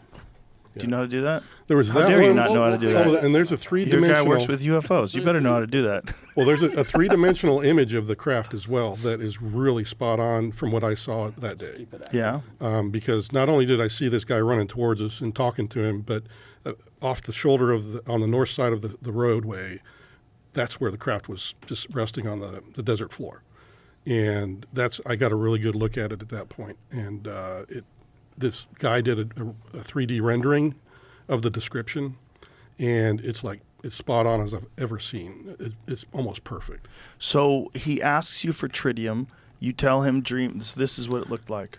This is what the guy looked like, pretty close to it. Yo. The nose was a little bit rounder on the end, but that was a really good rendition. But yeah, his eyes almost came out to here on the temple. Wow. And that would freak me out. It freaked me out. I mean, honestly, I'm not an easy guy to get freaked out, but that really put that like you just saw an alligator pop up out of the water kind of thing. Right.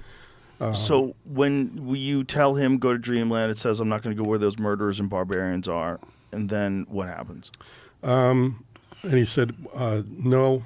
So I was like, well, where else can I possibly point him to? Because I'm like, I don't know any metallurgists or whatever. So I'm thinking to myself, and I relayed to him. I said, well, I'm taking college classes down in the city of Vegas, Las Vegas, at the community college. But I have a geophysical professor that I'm taking a class from. Maybe he has a metallurgist friend, and he's like, So you're thinking at this time though it's a metal, I am, yes, right? Because you're thinking it's some kind of like titanium, some type of right. And there's also when This is the 3D image of what the craft looks that like. is almost as spot on as I've ever seen. That is about it right there. That's almost exactly what I saw resting on the desert floor. And so you're trying to find different people that you can connect this being to. Yeah. And what is it saying to you while you're? He thought that was a good idea, I think, or he was like, It made him. He had that kind of, and he wanted to take action. So he doesn't really even say goodbye. He just kind of turns and off he goes back to his craft. And I'm thinking, well, okay. And I get back in the car, and sometime during that conversation with this entity, I remembered looking over at my friends in the car, and they had the weirdest look on their face, like they were all zonked out, totally zombied, like they were just drooling on themselves. Were they just because they were flabbergasted, or was it I didn't because know. something was going on? Well, I figured out that maybe it was done by this entity because none of them seemed to even remember the incident. Only a few people seems to remember that we stopped, that we had talked to somebody on the roadway, but it was mainly the people that were in the back of the convoy. So they didn't see it up close like you Right, did. like we did. The So people how that were far right away there, would they be?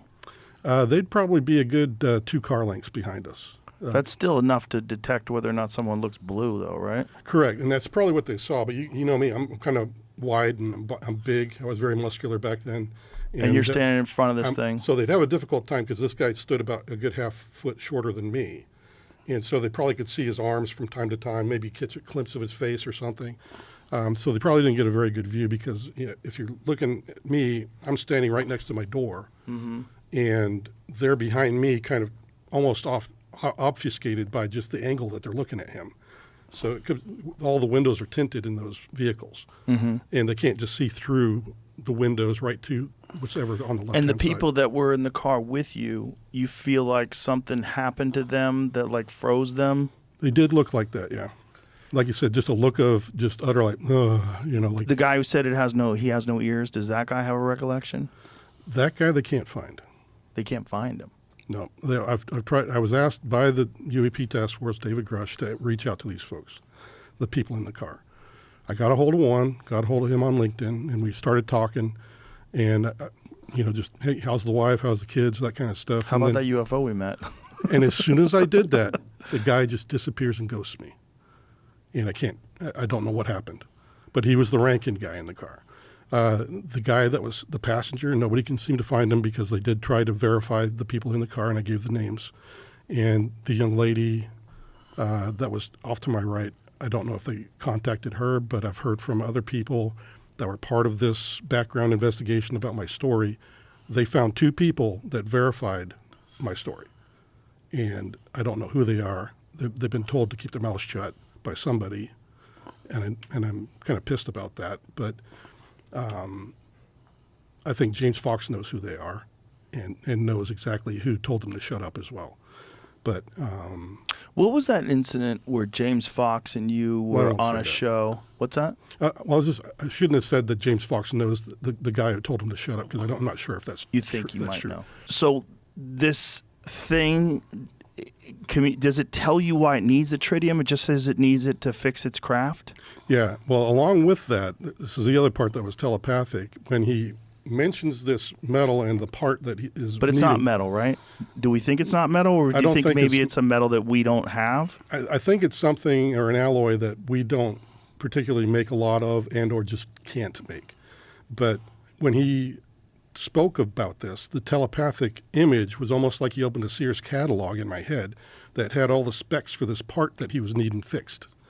And it was the strangest thing. It like described some of the nano channeling of electrical and electromagnetic stuff that was flowing through it that caused these toroidal energies to emanate on both sides of this piece of the equipment. So you, because it was describing it to you, you all of a sudden had access to all this information, like he just put it into your head. It was like me, if you and I were telepathic and we were talking about a science project. And he just uploaded all the information. Yeah, and I could just give you all that instead of talking it out. That's what he did. Did you then try to talk to someone and relay that information and like download it? I've had, well, once, because in the forum, we have scientists and stuff like that yes, were very interested to get me in a room and talk to me about this. I had people from DARPA wanting to talk to me, people from threats departments all over the place that wanted to know more. And even when I talked to Jack Serafati and Gary Nolan about this stuff, I was telling them things before they even opened their mouth about, like when I talked to Gary Nolan, I just said, you got that part, and you know that it has that nano-sized atomic level layering that can't be reproduced unless you actually physically are putting these atoms one at a time next to each other. And he's like, yeah, that's it, So I'm telling him this, and he already knew.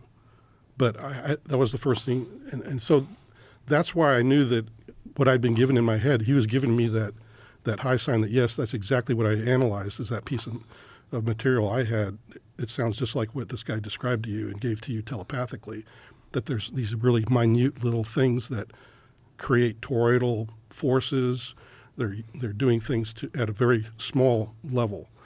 And then when I talked to Jack Serafati later, and he's got all these fantastical physics equations about how things work. And I'm looking through his documents, and no, I can't do the math, but I can understand what he's doing with it. And I just flat out asked him, I said, so the smaller you get, because there's always that resistance level when it comes to, putting in energy and then losing it due to, atrophy and all these other, or is that the right word for it? Anyway, the whole thing was just that when you get smaller, it actually reverses itself. Is that now you get even more power out of things if you have a small enough energy source that works at it's kind of like miniaturizing a fusion device of some kind. And so did you talk to someone from DARPA? You said these people wanted to talk to you? I emailed back and forth. I gave them what information I could. But They didn't want to interview you? They wanted just email? At the time, that's the way it went, yeah. I've had a couple of meetings, though, with at different places that I can't discuss. But they did talk to me, yes. And is that information still in your head? Yeah. So does it seem like a memory, or what does it seem like in your head? To me, it's like a very clear, like it's just like a picture that never goes away. Could you draw that picture if someone gave you a pad and a pen? Yeah, I've already done it, yeah. Yeah. Is that available online? Can someone see that? I don't know if I pulled that down off the Top Secret network, but I can reproduce it. All I did was just recreate it in like a PowerPoint draw thing.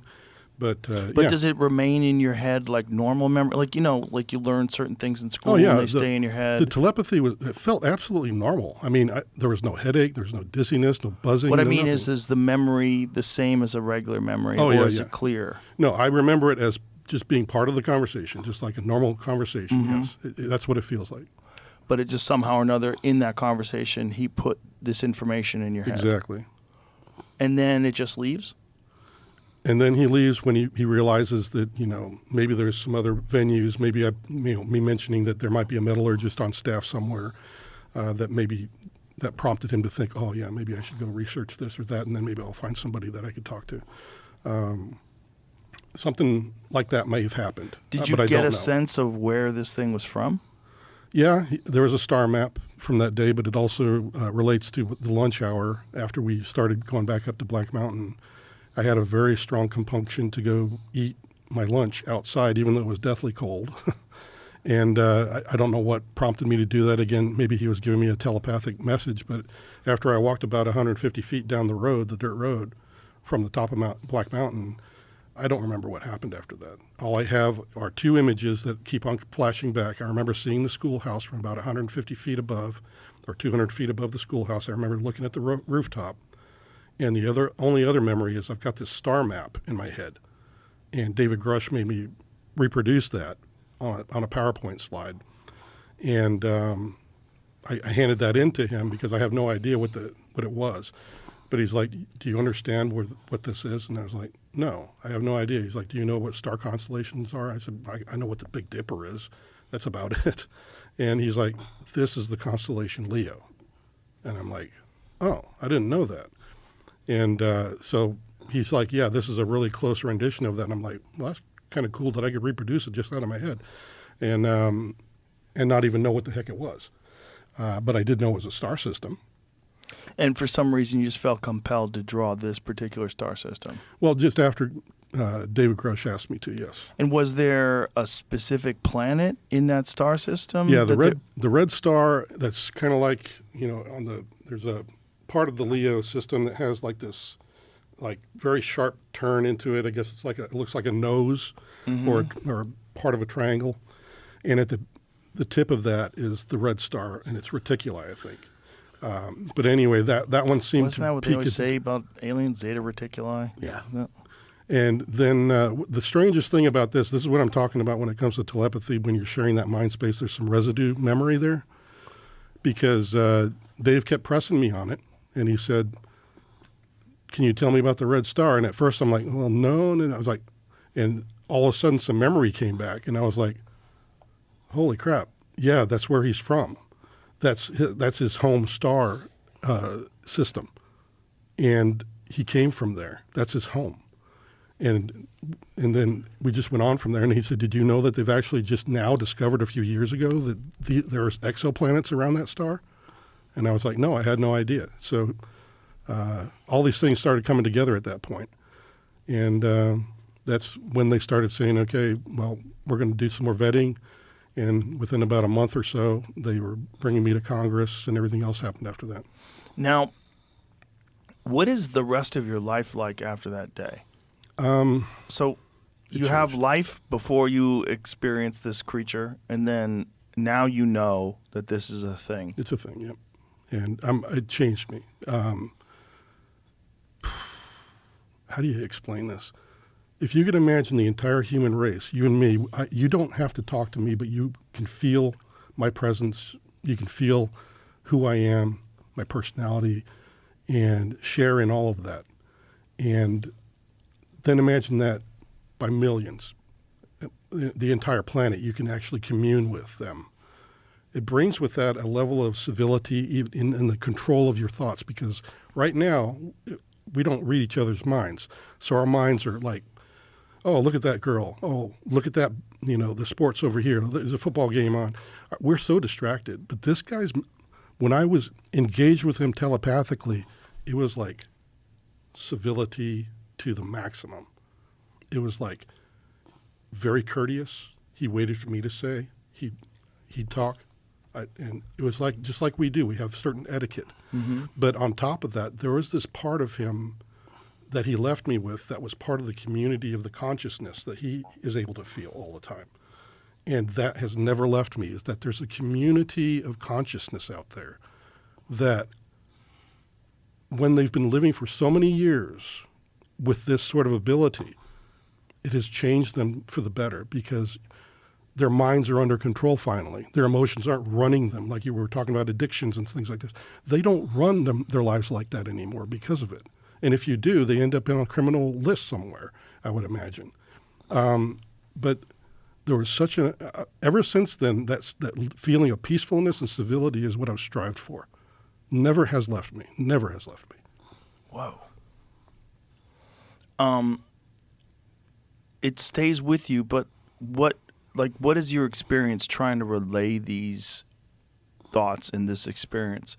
That had to be weird in the sense that, like, it's very hard to believe. I mean, I believe you, but it's one of those things where, you talk to an alien? Yep. Like, most people are going to think you're ridiculous. Well, yeah, and honestly, that's why I need people to back me up on it, because this is the thing that we're trying to do with the whistleblowers. We all kind of know each other, just like Lowe would tell you, or not Lowe, but just like Logan would tell you, just that I call him Lowe for short sometimes. It's a slip up. Understandable. Anyway, we get to talking about stuff, but we don't know what's going on daily with each other. It's like I've brought whistleblowers forward to Congress since I went forward, but I don't know their lives. I don't talk to them every day like I do some of them. And it's a strange thing, but the more we seem to be coming out now that we've got these few weeks now where we've got folks like, Jake Barber and folks like that coming forward, now I'm starting to piece things together in my mind, because now I'm hearing his side of the story, because I didn't want to be part of the Retrievals. Well, guess what? He was on it. And he's telling that part, and I'm like, oh, no wonder they did that to me. That makes sense. And now I'm making those conclusions now because of what he said. But then if you try to put us all in a room, we're all deathly scared that, some jerk is going to come out of the Department of Defense and shoot us all, or do a drone strike on us and kill us all and just have done with it and then get on with their lives again. So you've got this problem here with us coming forward in a group. You're really worried that much that someone would try to take you out? They've already messed with my clearance. They've already shown me that they can break into my car on the NSA campus. They're letting me know they were trying to intimidate me. Because they don't want you talking about this. Exactly. But do you know why they don't want you talking about this? Yeah. Why? It's because they know that what they have done, that there are some parts of it that were really bad decisions in the long run. And they don't want anybody to crack open any part of this, because they know it's going to cause questions to happen. And they're going to get put on the spot. Okay, so you finally are coming clean on the fact that we've got NHI here, but we've got other whistleblowers that have these concerns. That's what they're going to have to face. And when you say bad decisions, like, what do you mean by bad decisions? Well, think about it. If Roswell did happen, what did they do? They chop up some, think about it. You'd have etiquette if it was a Russian craft that fell. You'd catalog every part of that crash site, and you'd repatriate the dead bodies to where they came from. We give them back to the Russians in honor. And here we are. We've got a civilization just crashed there in Roswell, and look at what kind of crap we did to them. and we took all their stuff like it was some kind of a treasure trove, and now we own it? Hell no. You're talking about a craft that was manufactured on another part of the galaxy or something that they can't explain. Nobody knows where it came from. And here they are treating these people like they're just some kind of a lab experiment. Let's chop them up a little more, And then, if they ever got approached by the people that came to look for them afterwards, I wouldn't want to be the person that answered them, well, I'm sorry, we chopped up your buddy. We had an interesting talk about this. Yeah.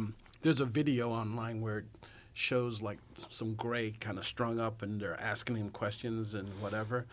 And I was asking him, I said, if you were an NHI and you saw that, and this is what the humans are broadcasting, sorry, and this is what the humans are broadcasting, I said, I'd be like, yo, they got Jimmy. Look what they're doing to Jimmy. Right. Yes. It's on. We're going to Earth. We're going to go get Jimmy but that back. video of the alien, that's fake, right? The video of where they're interrogating I truly believe it is gray? fake because, like we've, It looks so fake. Everybody says Looks like a puppet. They Yeah. they talk telepathically, and here he is. Oh, here's this voice coming out and whatever. Yeah. It's but we've always assumed that they've got the some type of emotions, a lot like us, but maybe they're much more controlled, much more refined. Yes. Kind of like how we can. Not that I'm Kind of saying like us now versus us 50,000 years ago. Yeah. Well, honestly, when I had the telepathic experience, it was very difficult for me to distinguish what emotions and feelings were coming from me as opposed to him. It was very obvious when he felt disgust about going to ask about things because I was like, well, I'm not disgusted at him. And I had that ability to go, that's not me feeling that. It must be coming from him. Right. But it was your emotions. Right. But everything else felt like we were sharing literally not only the thoughts, but the emotions that went along with it. It was a true sharing of a mind space. And he felt just like me. His inner voice is just like my inner voice. His feelings are just like our feelings. He feels sadness. He feels all the things that I do. What is the general consensus in the people on the program about Roswell? They don't like talking about it. I think that was where they probably are trying to bury it even amongst themselves because they know they made some very bad mistakes about that first confrontation that could have been a lot better than what happened. So the general consensus is that this is a real event. Yep. And they don't like talking about it, but does everybody sort of agree? Or are there people that are dissenting? Do they have dissenting opinions about whether or not it Never was heard a crashed UFO? dissension. I've heard people say, I don't want to talk about it. They don't want to talk about it, but that it wasn't ours. Right. They know. Well, the only thing, this is again, when we talk about the intel analysts and everybody else that was on that forum, it's totally weird that you can go through all these different things as an intel analyst and say, okay, it's not China. All right, it's not that. All right, let's look at Russia. Anything? Nope, it's not Russian. Is it one of ours? No. Well, hell no, it's not one of ours. Well, who the heck is it then? Does anybody talk about it? Is there anybody that has shared information about Roswell to you? Yeah. Is there anything that you could talk about? No. No. No. It's all top secret.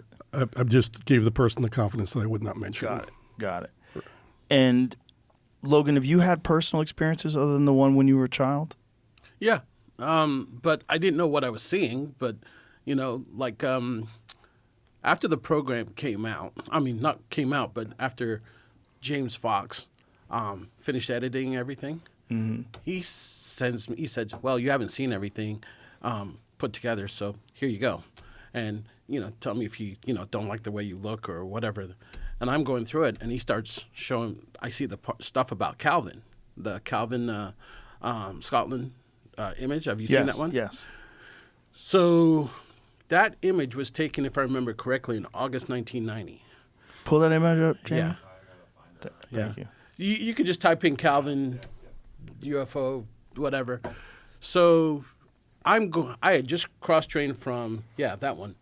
I had just cross-trained from maintenance into intelligence, and I was going to my first intel assignment.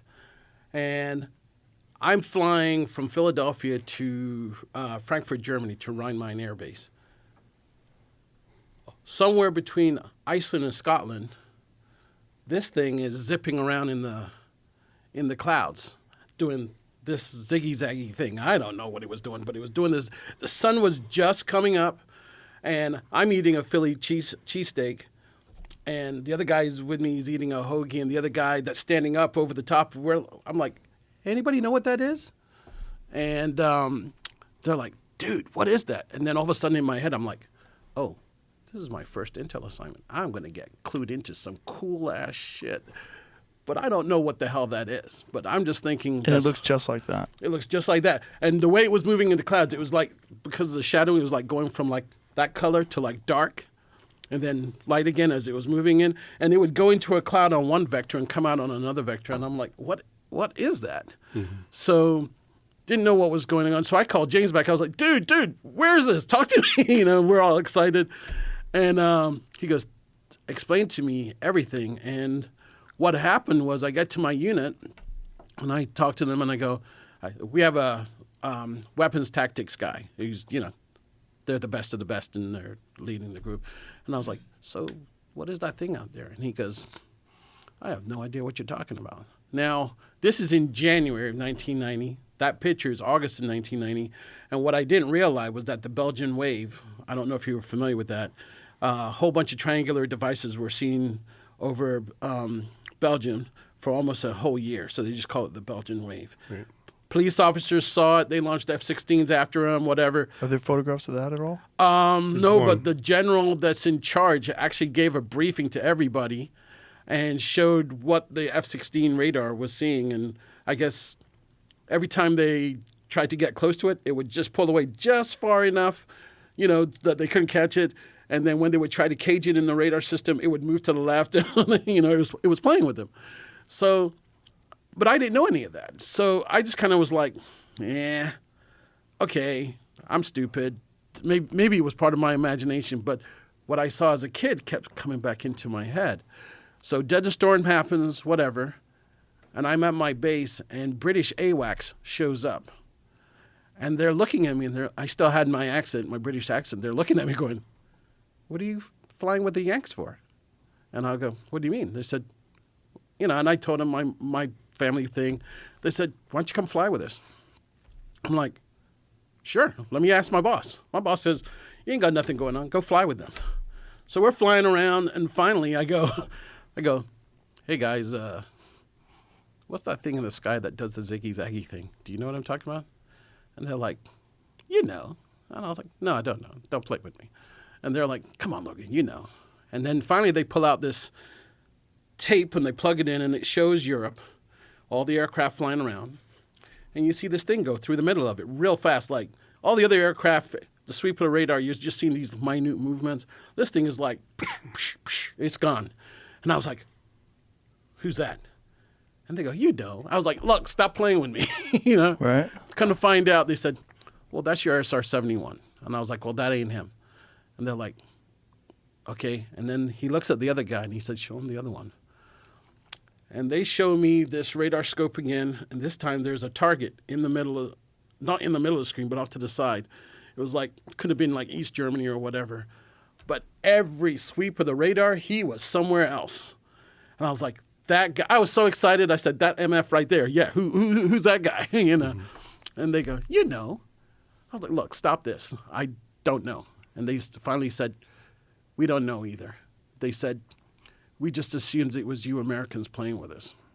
Yeah, we don't that's know. what happens a lot of times. Yeah, we don't know Our who this guy adversaries is. think that too. Everything's America if they can't explain it. Right. Did you see the Trump administration address the drones today?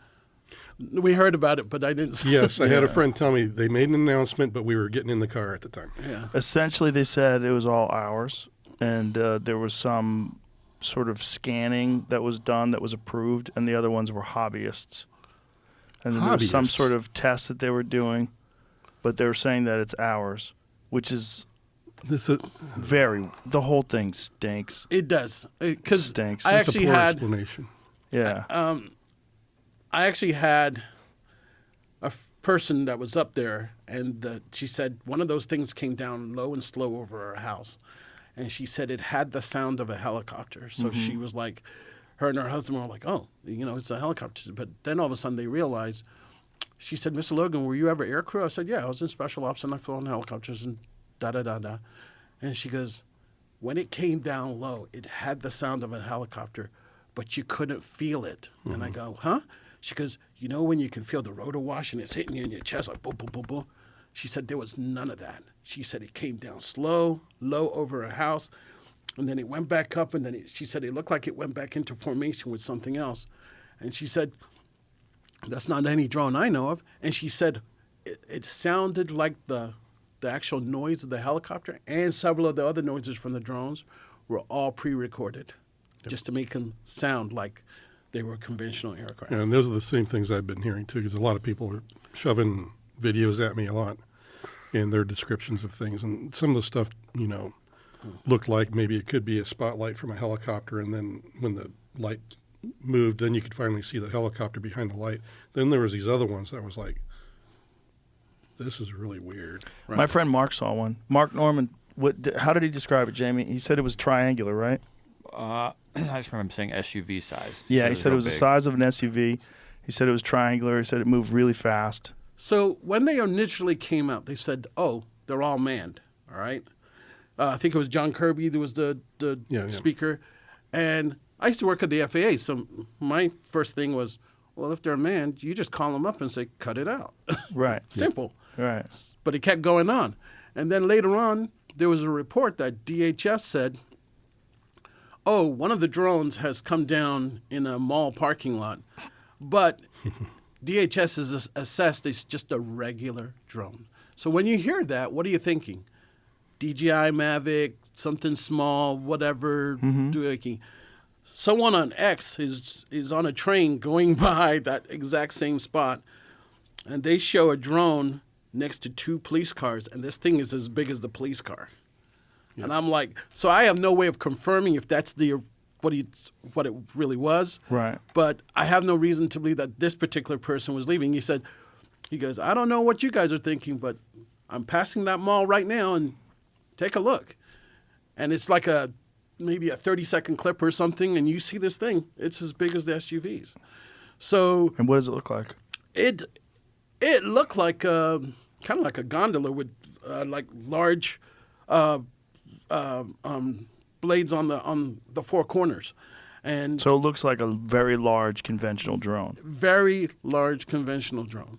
And so I'm sitting there thinking, was this a test that nobody knew about? What is going on for this to, and nobody got any answers. So well, the other thing that is they could stay in the sky for like 5 hours at a time. Right. That's what puzzles me, is that takes industrial sized power generation. Yeah. What are you using? Like, what is that thing using?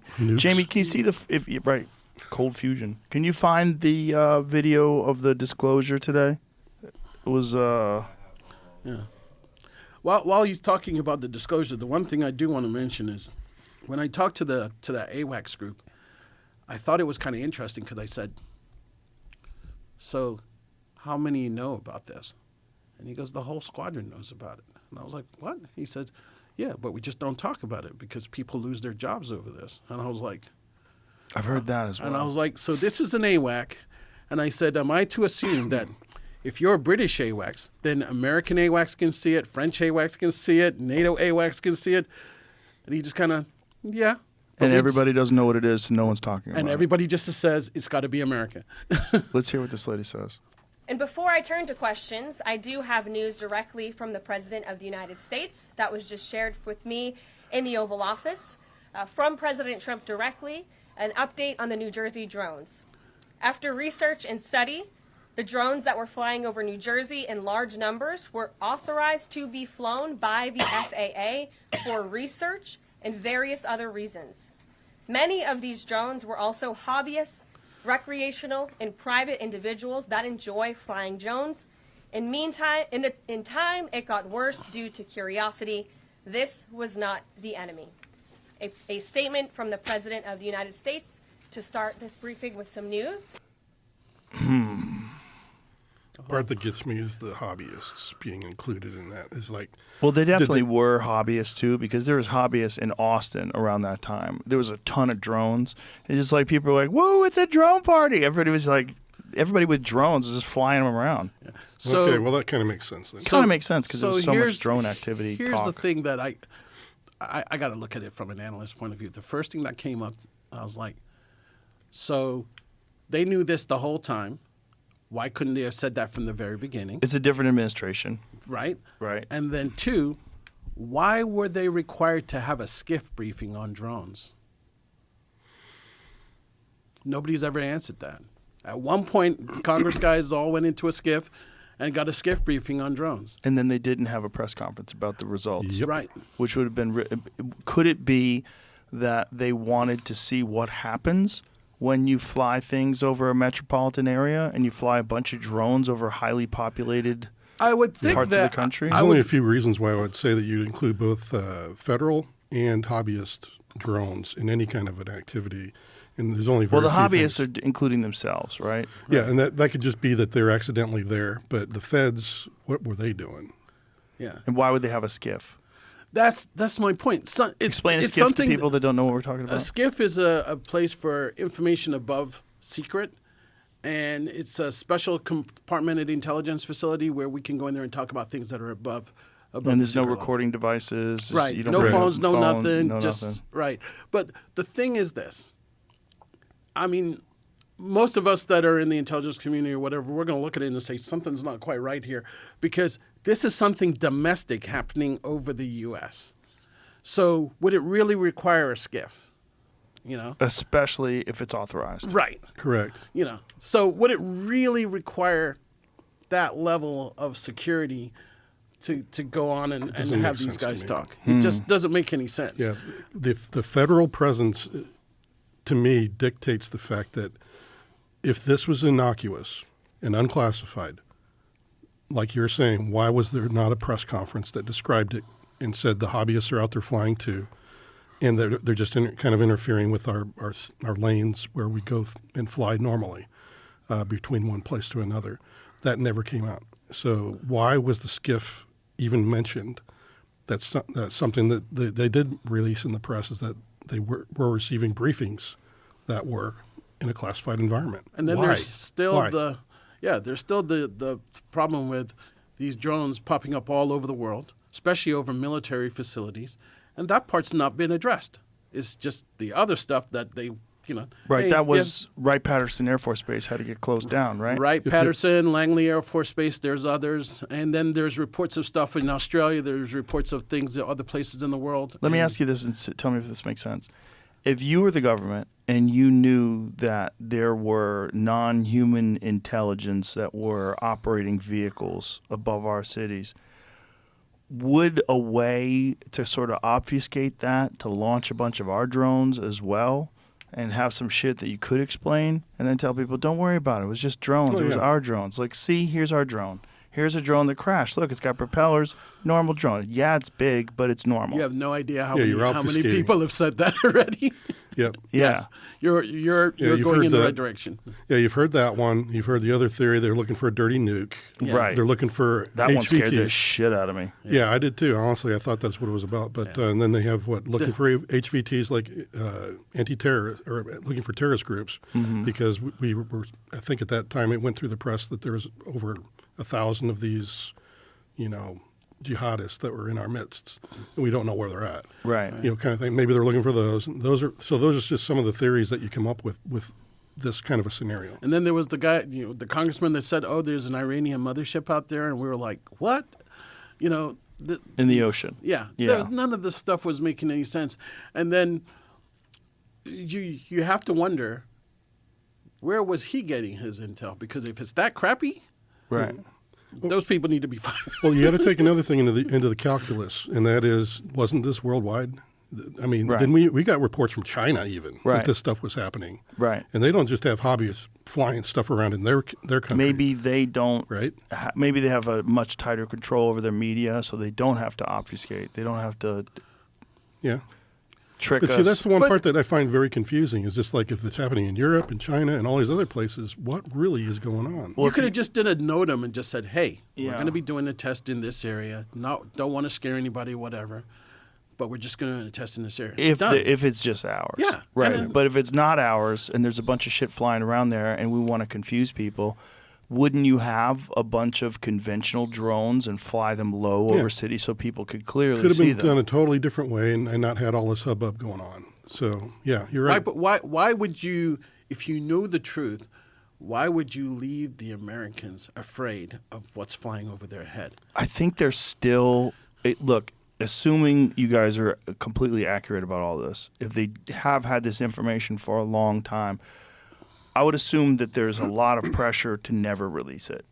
I think there's probably a lot of problems with lying to Congress about budgets and allocation of resources for these programs that are all top secret. Like, how have you done this? What have you done? Who's responsible? Who made that call? Is that even legal? And who are you that if you've been in contact with non-human intelligence and you have retrieved crafts, who are you to keep that from the rest of the world? Exactly. And speak for the American government for that if you're not officially part of it. Right, especially if you're not officially... I mean, you don't have the clearance to do what you're doing. Right. I mean, they're making decisions for the entire human race, not just America, but the whole race. And that's what my beef was when in the film, when James Fox asked me about that, well, why are you doing it? You know, kind of a thing. And I was like, well, I feel like this is the right of every man, woman, and child on the face of the earth to know the truth about we're not alone. That has nothing to do with the weapon systems and the classified parts that I know of. But the fact that we're not alone, shouldn't that be something that everybody should be invited to make their own decision on? Yeah, I would imagine that. But I would also imagine if you wanted to keep your job and if you have a high intelligence clearance and you're working for the government and you're a long-time career employee of the government, you want to keep moving up the ladder and keep your fucking mouth shut. Right, and that's where people have to make that decision on their own that, have they seen enough malfeasance to want to report it or not? And they're going to throw their whole life into a tizzy if they do that. And that's what happened to me. Yep. Yeah. And what has it been like since then?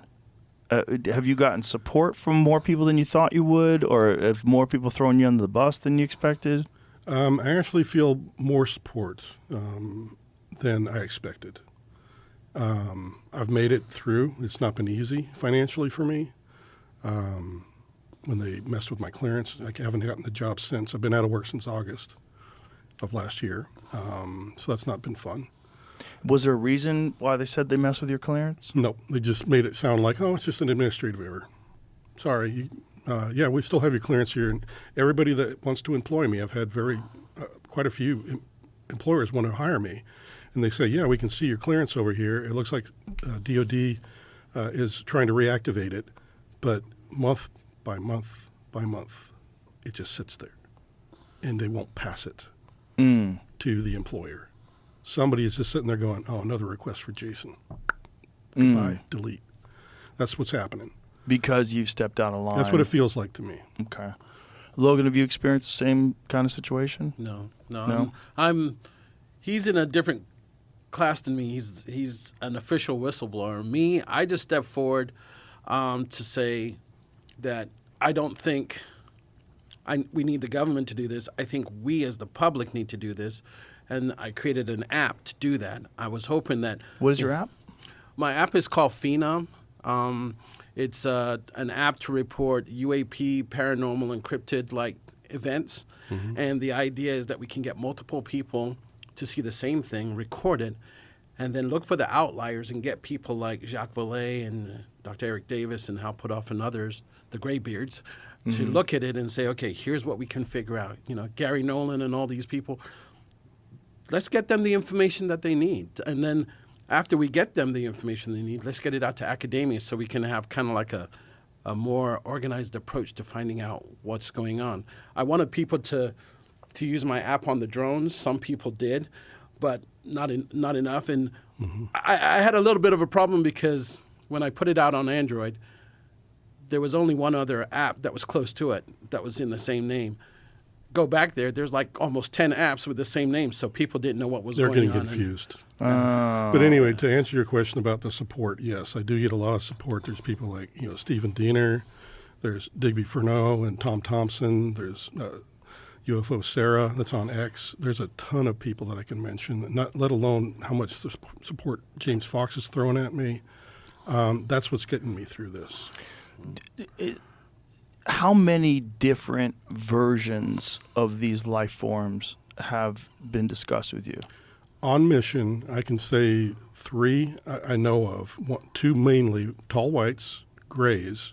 Those are the main. And are the tall whites like this one that you encountered, the one with the big eyes? Yes, like that. But that wasn't that tall, you said. Right, but apparently, have you seen the video from Mr. Hall, the guy that was supposed to be the weatherman and actually interfaced with the tall whites? No. Yeah, I Maybe totally I did. believe. I've seen too much. But anyway, he says he It goes in and out of my brain. Well, I can verify the fact that what he said about his position there as a weatherman, that he could walk around anywhere he wanted to, because that's what the base commander told me when I got my orientation drive-through on Dreamland, and he mentioned the weather site, and that person can walk wherever they want to. And what did they report? Well, just Mr. Hall? Yeah. Yeah, he says that the tall whites go through a growth cycle where they're kind of normal height, but they're very long-lived. They live like 800 years or more. But when they start getting older, then they get very tall, like 7-8 foot tall, and then they begin to, their bodies begin to not function properly and they die. Kind of like somebody who has a growth problem. Oh, like a giant. Exactly, yeah, and their vital organs just can't pump enough anymore. Kind of large dogs that die early because of their heart problem. Right. So the guy that I saw was probably a young person, probably only like 70 years old or something like that, which is kind of an adolescent to them or a young adult. Oh, okay. So, and this was explained to him through some sort of telepathy? Well, he would actually, as the weather, if you listen to that video, I really encourage you to do that. But Mr. Hall also published some books on it, but he claims that when he was there at this one place that, I can verify it's there, that on the other side of that mountain or that hillside, that's where the trail goes off into where the tall whites apparently have been given an annex of land to live, where they don't get bothered. I mean, it's a part of the military complex. Is that on Google Earth? There is parts of it, yeah. Can we look where the tall whites live? I tried to, yeah. I'd have to get my laptop out, but yeah. What does it look like? It does look like there's some circular patterns. It does look like there's some possibility that there are some doors inside the mountain that it looks like it's camouflaged to look like it's part of the mountainside. So the idea is that that's a base for them when they visit us? Yeah, because apparently, according to Mr. Hall, they come here for a 5-year stint, I guess, and they have to refuel, and then they have another ship come through, and the other one's fueled, and it takes off. So they're closer in the evolutionary chain to us than some of the other ones. Is that's my safe assumption? Yeah. Now, the other third type that got mentioned on mission was reptilians, but every time that they were mentioned, it was really quickly hushed up by whoever else was on the other end of the line. Shut up, don't say that, is what they were doing. They don't want to talk about the reptilians. They don't want to talk about the reptilian presence at all. They would talk about the tall whites and the grays being in the lab environments. Not a lot, but some. But these reptilians, it was like nobody wanted to talk about it. Was there any sort of an explanation did anybody give you of why they don't want to talk about it? No, the only time I got any inkling was that when I, was out of the program and other people started to talk to me about all the different, things. And they're like, well, how many races are there? I don't know. But some people talked about the reptilians. They're like, do you realize that these are evil? And I had to listen to that. And the thing is, we don't know if it's because of their appearance. You would assume something that's reptilian is maybe a demon or whatever, and a Nordic, where the blonde hair, blue-eyed is considered like an angel, or is it that's just our perception? Mm-hmm. But that's what you hear. Well, every reptile here is evil.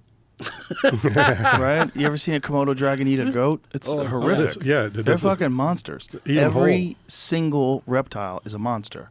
Yeah, that's here. There's not one cuddly reptile you can hang out with, cuddles with you. He brings you your newspaper in the morning. No. I thought that was funny because the lady's like, my snake sleeps with me every night. And the guy says, no, it's laying next to you because it's sizing you up for eventually a chance when it's going to eat you. I was like, one day it's going to eat you. You have a monster that you feed. And as long as you keep feeding, it won't eat you. Yeah, people with like pythons for pets. they're out Well, of to give their it fucking some minds. credibility, I did do some research after that person talked to me, because I did see that there is a reptilian race that is very malign like that, and they even have, according to what I read, this one race has a penchant for blood for some reason. It's like a shark frenzy with them. They have Like a real It's a reptile. euphoric experience for them. Yeah, a reptilian race that does that. It just makes you wonder about human history, about the stories of demons and angels. And this is what Tucker Carlson believes, that they've always been here, and that this idea that they're coming from another planet it's not that simple. No. That's more complicated. And he thinks that it's the demons and the angels from the Bible. Yeah. So they could be seen that way, but here's something that we were just talking and throwing ideas at each other. He said if humans have actually been on the earth, like, say, this long, Right. all right, when the dinosaurs were here, they were like Yeah. this long. So is it possible that some of them could have evolved to a certain point, know that something bad's going to happen? They're so advanced, they go off-world, and then they come back and go, hey, what happened here?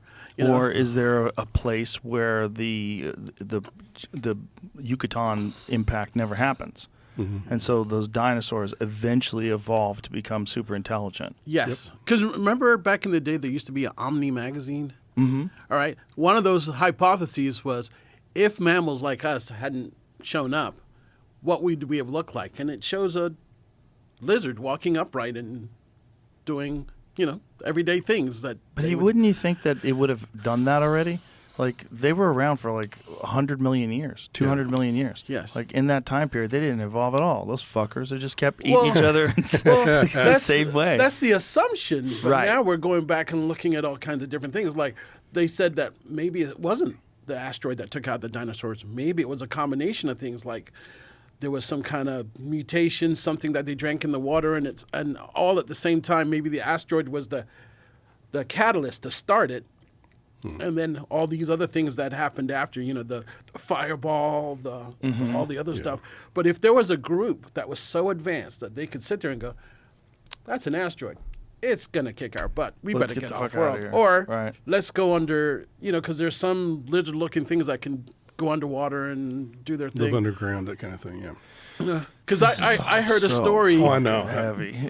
But anyway, Go ahead, you heard a story? Yeah. Okay. I just heard a story that someone just said, imagine this. The aliens are coming down. There's another society here that lives on the ground, highly advanced. And they like to keep things the way they are. So they're going to direct all their energy to make sure that the NHI that we're seeing are paying attention to us and not them.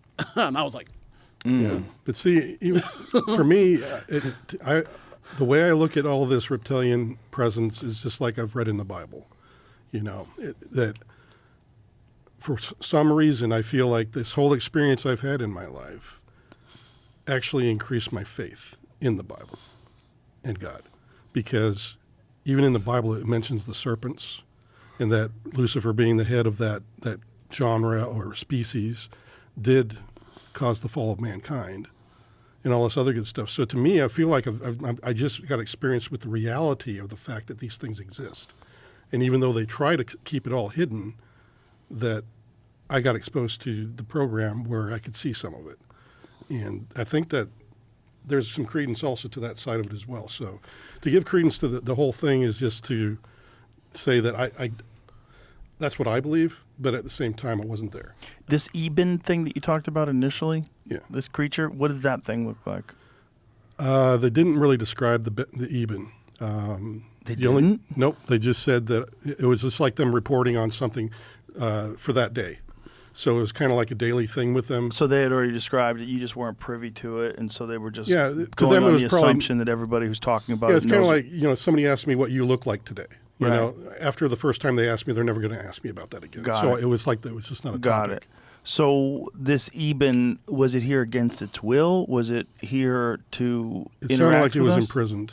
It Imprisoned. sounded like an interrogation result is what it sounded like. if you hear any of the stories, they make it sound like he was one of the survivors and he got stuck here, and he started working with us, and eventually he died He eventually died, yes. natural causes.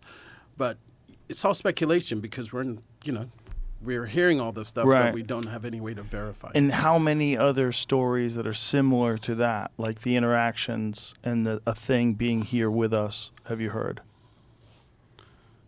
There's another one that actually escaped from captivity, Yo. but he actually convinced his interpreter or his interrogator to help him escape because the program was trying to get him to open a portal for them, and they wanted control of it. And the guy eventually, the interrogator actually pushed him into the portal and had surreptitiously given him back to his own home world. And it ended that guy's career probably. A portal. Yeah.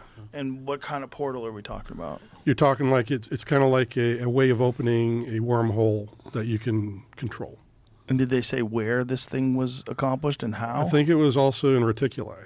I think it was another being from the reticuli system. Right, but the portal. Where's the this portal. portal? How is it accomplished? The portal, I thought, I was trying to think, where was that call from and to? Because you always get the originating location, but you're always trying to figure out who the distant end is.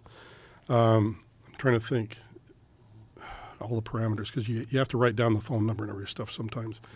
It sounded like it might have been on the Pacific Northwest or the West Coast area is where this was taking place.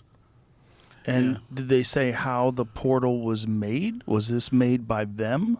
They had recovered parts of one, and they were trying to complete it, and they were trying to get this being to help them complete the portal so that they could use it for their advantage. Like a Stargate. Yeah. Like a real Stargate. Correct. Yeah. Remember what I was telling you, that story about, let's go get Jimmy? Yeah. The rumor that I heard surrounding this was that he convinced his interpreter that if he didn't get back and if he didn't get home, really bad things were going to happen.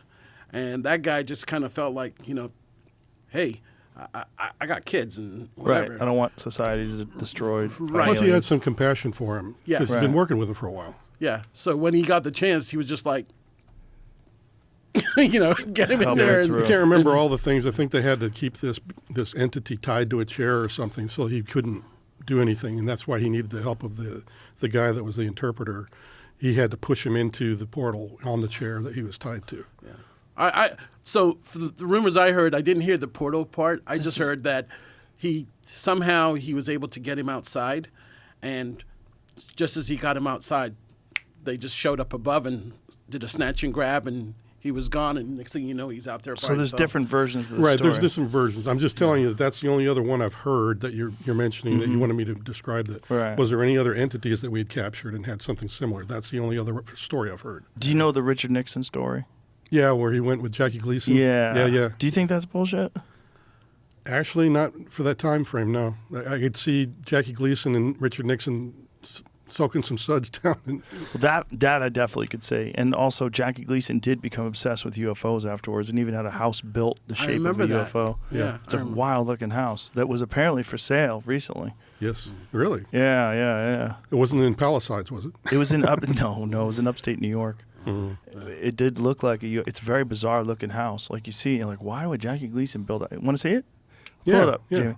Cool. You look at it, you're like, why would Jackie Gleason build a house like this? But then you hear that story, you go, well, maybe that's why he did it. Maybe because the word was that he had become obsessed with UFOs at one point in his life, and this story came out, I think, as told by his wife. Oh wow, yeah.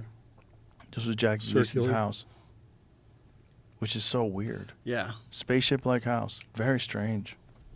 Very fucking strange. For someone to do something like that, I would have to believe they had something profound. Or they were me. I would build that. I've never had a UFO experience. I'd build that fucking house. I love that house.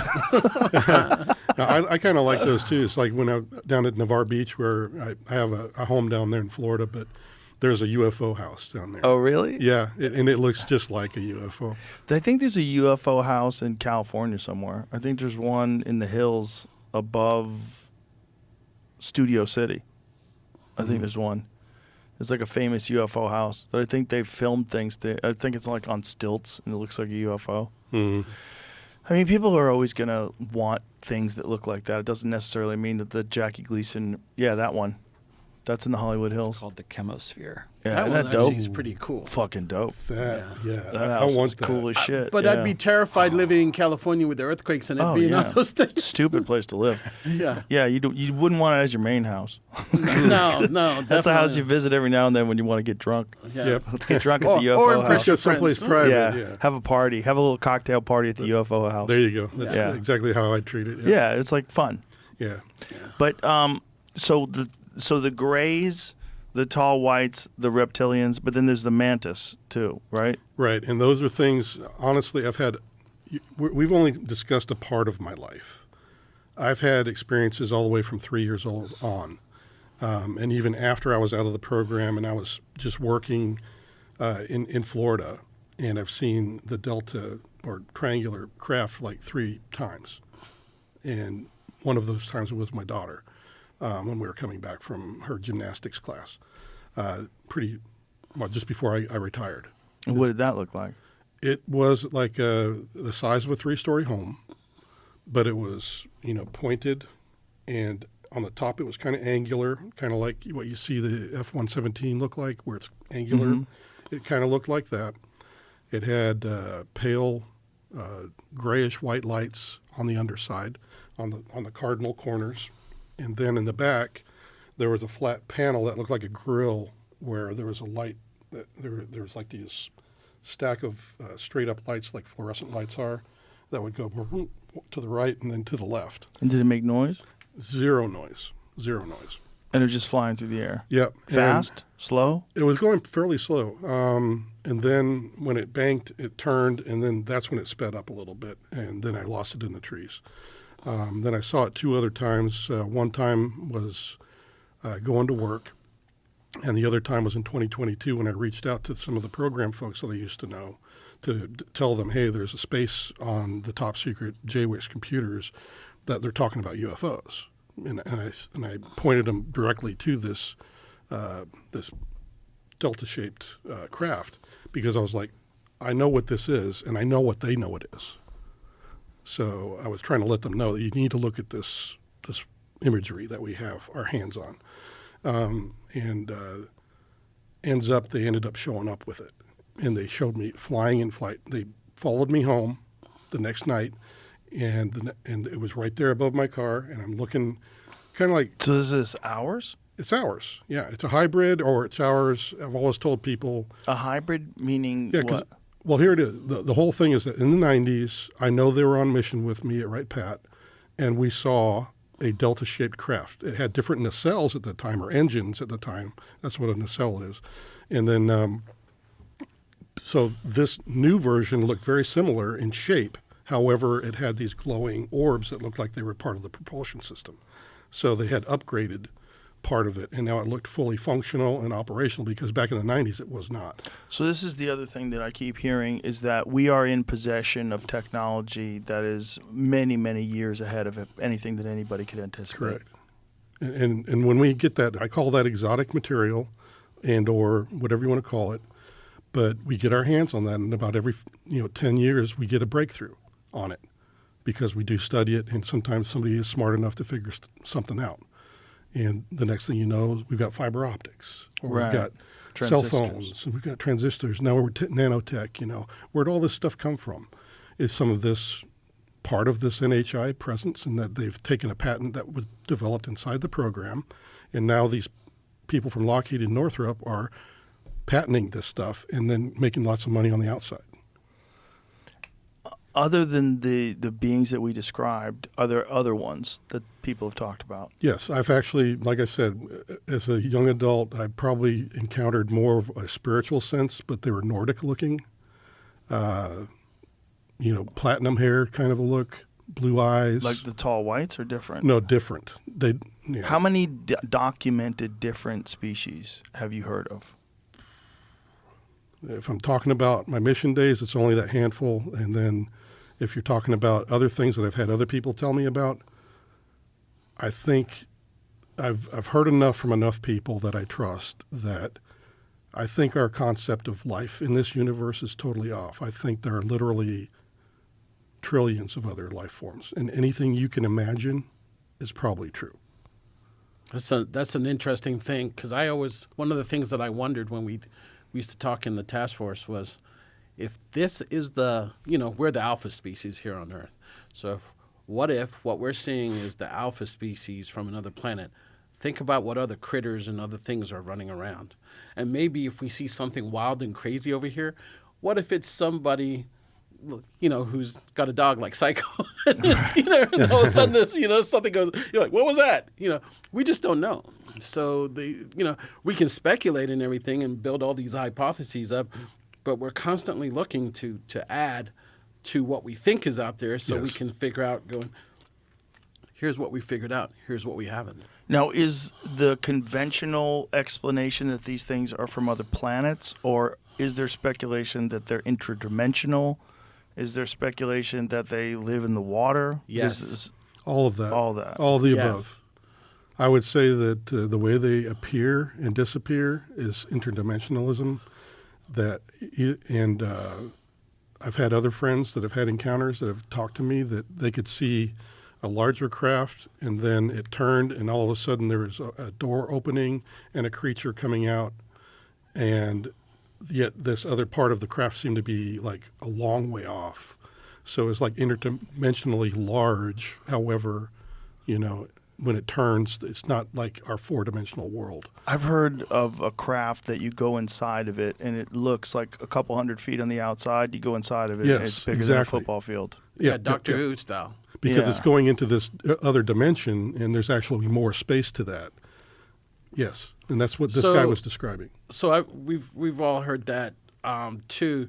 The other thing too about the dimensional thing, because of the speeds that they're moving at, it could be that they're moving so fast it looks like they slipped into a dimension. Because sometimes you'll see these things go off into the sky and then do some weird whatever, and then they're gone. Mm-hmm. And then other times what you're seeing is this thing is moving slowly, and then all of a sudden it's gone, and you're like, did it just slip into another dimension, or is that they're... Mm-hmm. Is the speed so fast that you can't track it with your eye? Yes. I have heard people tell me that they were seeing some of these things moving at 16,000 miles per hour plus, and we're still accelerating. I've never been able to verify that, obviously, but these are some people that seem to know what they're talking about, and, they just kind of come forward. I would just have, when I was on the task force, I would just get a phone call and just said, hey, are you Mr. Logan? Oh, yeah. And they're like, check your email in about 5 minutes, or, hey, there's something I want to tell you. And I have no way of verifying it, but the idea would be to put it in a little box somewhere to say, hey, this is an unknown, and maybe someone like Jason would come along and verify what this guy just told me, or verify what I just saw in a video that maybe he can corroborate on. We would look at, primarily for the task force, we were looking at the safety of the pilots, because they were having so many problems, and they kept filling out all those safety reports, So we're like, and I remember asking the task force director, Jay Stratton, I was like, what about all the commercial stuff that's going on? And he says, I want to incorporate that, but I can't, because with their stuff, we don't have a good chain of custody on what's happening, and if someone's manipulating the data. With the stuff that's coming directly from the pilots, we can. So I was always looking at what the pilots told me they saw, and then me and several others in and outside of the task force were looking through the commercial stuff to see if we could find the same exact thing. Because that's how I when I first got it pulled into the task force, it was, I talked about my app, and I was going to do this just to figure out just something for a hobby when I get older, when I grow up. And then Lue Elizondo came out with Leslie Keane and their story, and I went and found Lue, and I said, if you're serious about what you're talking about, stop by my office, because I just wanted to see if he could do it. And he showed up with the gang, and they presented their story about the pilots and everything, and we were like, okay. And I said, well, what about this weird thing over here? And they're like, how do you know about that? And I was like, I got friends in low places, kind of like you. And they looked at me and they said, don't worry, that one's we've been told that something mundane is nothing important. And I was like, I beg to differ.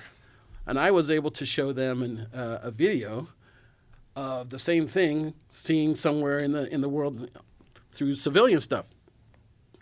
And I remember when they were leaving after they heard everything, and all of a sudden Lou just turns back around and goes, "You're in." And I was like, "In what?" And he goes, "You'll see." And next thing you know, I was in the task force. So, and for me, I was like, oh, my life just came full circle. I saw some things, and now I'm actually going to investigate these things. And so that's how I kind of pressed ahead. And then just to add on top of that, remember I said when Jason showed up, I called David Grush, right? But the funny thing was, I hadn't even been in the task force that long, and I was trying to look at things. All of a sudden, I get a phone call, and I'm like, "Yeah, how can I help you?" And he goes, "My name is David Grush. Are you serious about all this stuff you're tracking?" And I go, "Yeah." He goes, "I want in." And I was like, "Huh?" And he goes, "I think I have something that can help with you guys." And I was like, "Well, I'm not in charge of this. I got to introduce you to, Stratton and company." And so I introduced him, and every now and then I would say hi to him, and we'd talk, and he'd call me on the phone. But who else? I mean, I'm going to Stratton. I'm going to all the people in the task force, and he pops up, and I'm like, oh, my God. What do you do with that? Right. I don't have the resources. I didn't get invited like he did. Yeah. I didn't have the resources to check out everything that he did. One of the things that we keep hearing, Christopher Mellon's talked about this, many people have talked about this, is there is evidence that's been classified that is high-resolution video and photographs that are very distinct, very different than some of the blurry stuff that we've seen. Yes. Have you guys seen any of that? Yep. Yes. You have. Can you talk about it? Nope. All I can say is there's some really, really good, clear, high-def stuff out there that Can't explain. You can't explain. You're just sitting there going... We went through the whole rigmarole on these objects. You had people on one side of the fence, people on the other side of the fence, people in the middle of it all, and nobody could draw a conclusion. The first thing we're trying to do is go, okay, could that be Russia? Could that be China? Okay, who else is there? And you go through your whole list. Then once you put that off to the side, you go through, now, what are we observing? Mm-hmm. And some of the things, like Lou said, the 5 observables plus the 6, which is, the psychological effect on the head. But you're kind of going through those, looking for all those. They're not always there. Yeah. But they're super clear. And some of them, you're like, you look at it and you just keep saying, how can that be? Yeah, because you got to understand that these are professionals. We had imagery analysts go through looking for false positive, camera artifacts that look like something they're not. They can do AI analysis of images now. They're pretty accurate. Exactly, and we had a whole database of all these false positives to go through, and it wasn't matching any of that.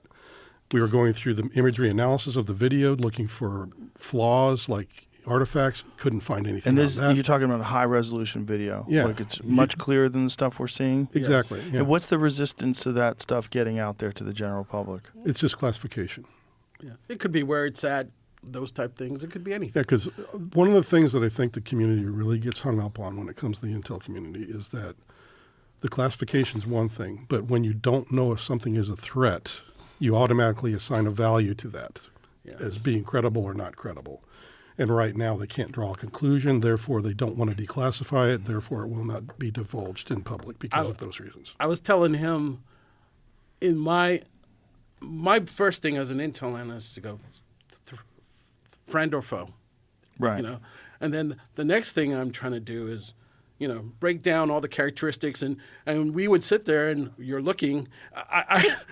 When I first joined the task force, I remember there was a group that I used to walk in their office because they're smarter than me, so I want to make sure I'm getting the best input.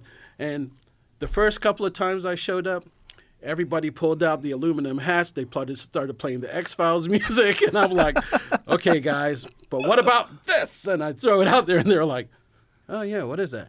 After about the 4th or 5th visit, no more music, no more. I come in, everybody's already hunched over what I've already sent them. They're like, yeah, what is that? Because Jay Stratton asked us he said, lean forward and get out there and use an all-source approach to looking and gathering all the information on what we can find.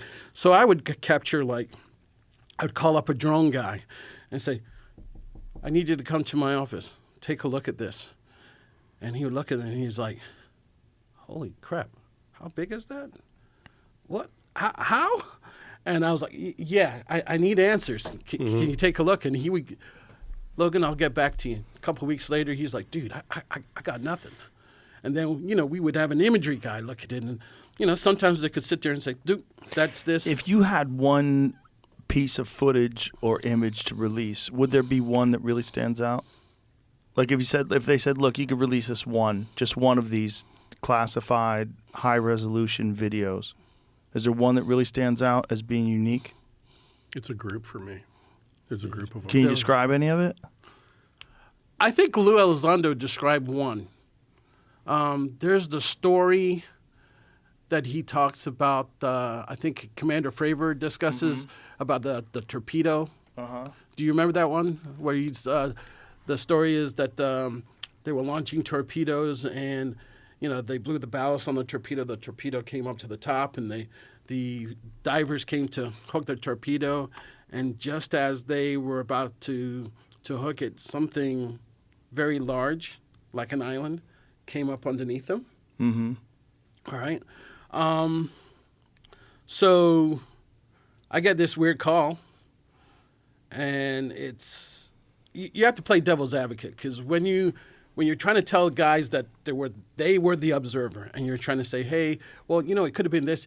Some of these guys get downright angry. They're pissed because you're questioning their ability to discern what's going on. They were there, you weren't, so and you have to. they've seen something life-changing. Right. So you have to be careful, because after a while, nobody will want to talk to you again because, Logan's an asshole because Right. So you're very careful. So this guy just sends me this thing, and I'm looking at it, and I just, maybe a couple weeks before, I'd heard this story with Fravor and Elizondo. So I'm like, what is this? And there was this, all I can say was there was something very, very, very large moving under the water, but not too far that you can't see it, but it's moving under the water, and it's passing objects that I know are really large, and this thing is bigger than them.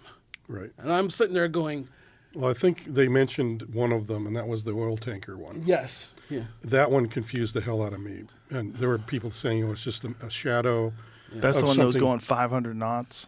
Is that Yeah, the one? it was going I pretty think quick, so. Yeah. But some people were saying it was just some kind of a round object that the sun is just making a large. The shadow of the moon going across the But face of then the earth and all this somebody other did stuff. another analysis, and they looked at the wave tops, and they're like, this is not a shadow, otherwise it would show up on the wave tops. This is under the surface.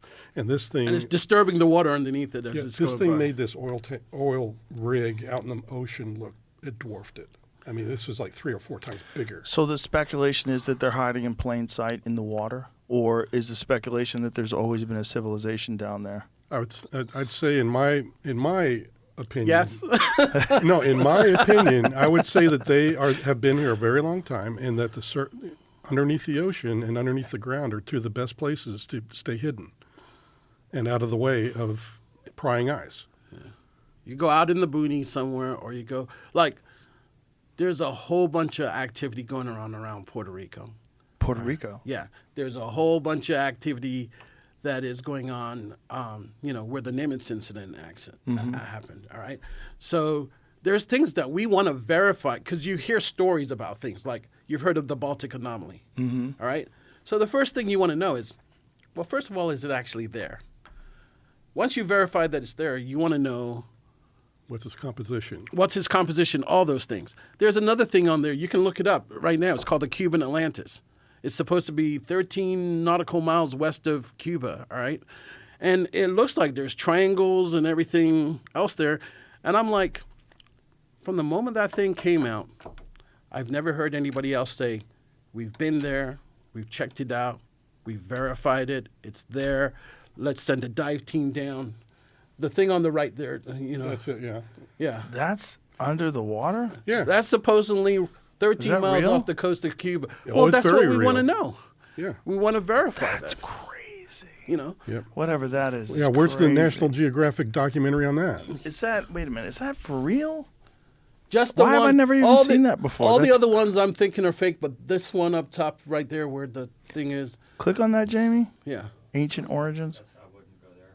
Is it a crackpot site? No, it just doesn't Yeah. doesn't give the vibes of a place to start looking for Right. relevant information. Right. That's a good way to put Right. it, Jamie. There's Yeah. no vibe. So supposedly what was Bad happening, vibes, man. there was some people doing something coming across the water, Puerto and Rico UFO. they saw it. So could it be that the Caribbean, we analyzed this one. yeah, This is the the one that goes Caribbean's into the hot, water.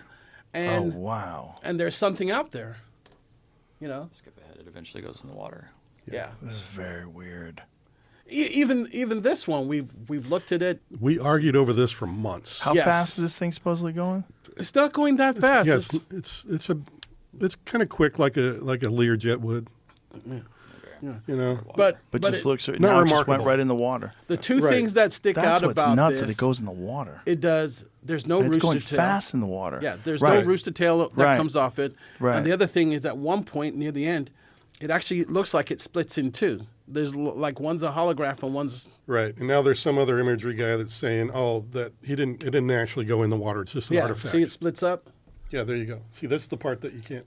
And what are we seeing with the drones? Some of these are splitting. Yes. Right? And these are the ones that I find very curious because those are the ones that get sent, and they're like, it's an orb, but now there's three of them. You know, how do I explain that? Well, listen, I want to thank you guys for having the courage to even talk about this because I know it brings with it a lot of ridicule. And for people like me that have no idea what's going on, it's very fascinating. And You know a lot more than most. well, I still don't know anything though, so that's not good. If I know more than Wait most, a minute. yeah, but I mean, all I know is what people have told me, so I don't know what's real and what's not real, you know. True, yeah. But I appreciate you guys very much, and thank you for being here. If you got social media, tell everybody where they can get a hold of you. I'm on X Space mainly. Just my name, Jason T. Sands, is my moniker. So Logan. I am at phenom.earth. Just look it up, and you'll see information about my app and a little bit about my background. Okay. yeah, and I've got a first-hand fund. I'm trying to get further whistleblowers to come forward as well. Okay. James Fox did ask me to pass you something. He said if you could put out a shout out to anybody that has information on the Varhenia stuff because he's found some new information and he needs to start corroborating it. Ah, okay. Where they get a hold of James? Is James Fox Director, I think, on Instagram? I believe so. Yeah, and his X Space is also a good way. Okay. All right. Beautiful. Well, thank you, gentlemen. Appreciate it. Thanks for being here. It's very Thanks. fun. Thank you, Joe. Very good to meet you. All right. Bye, everybody.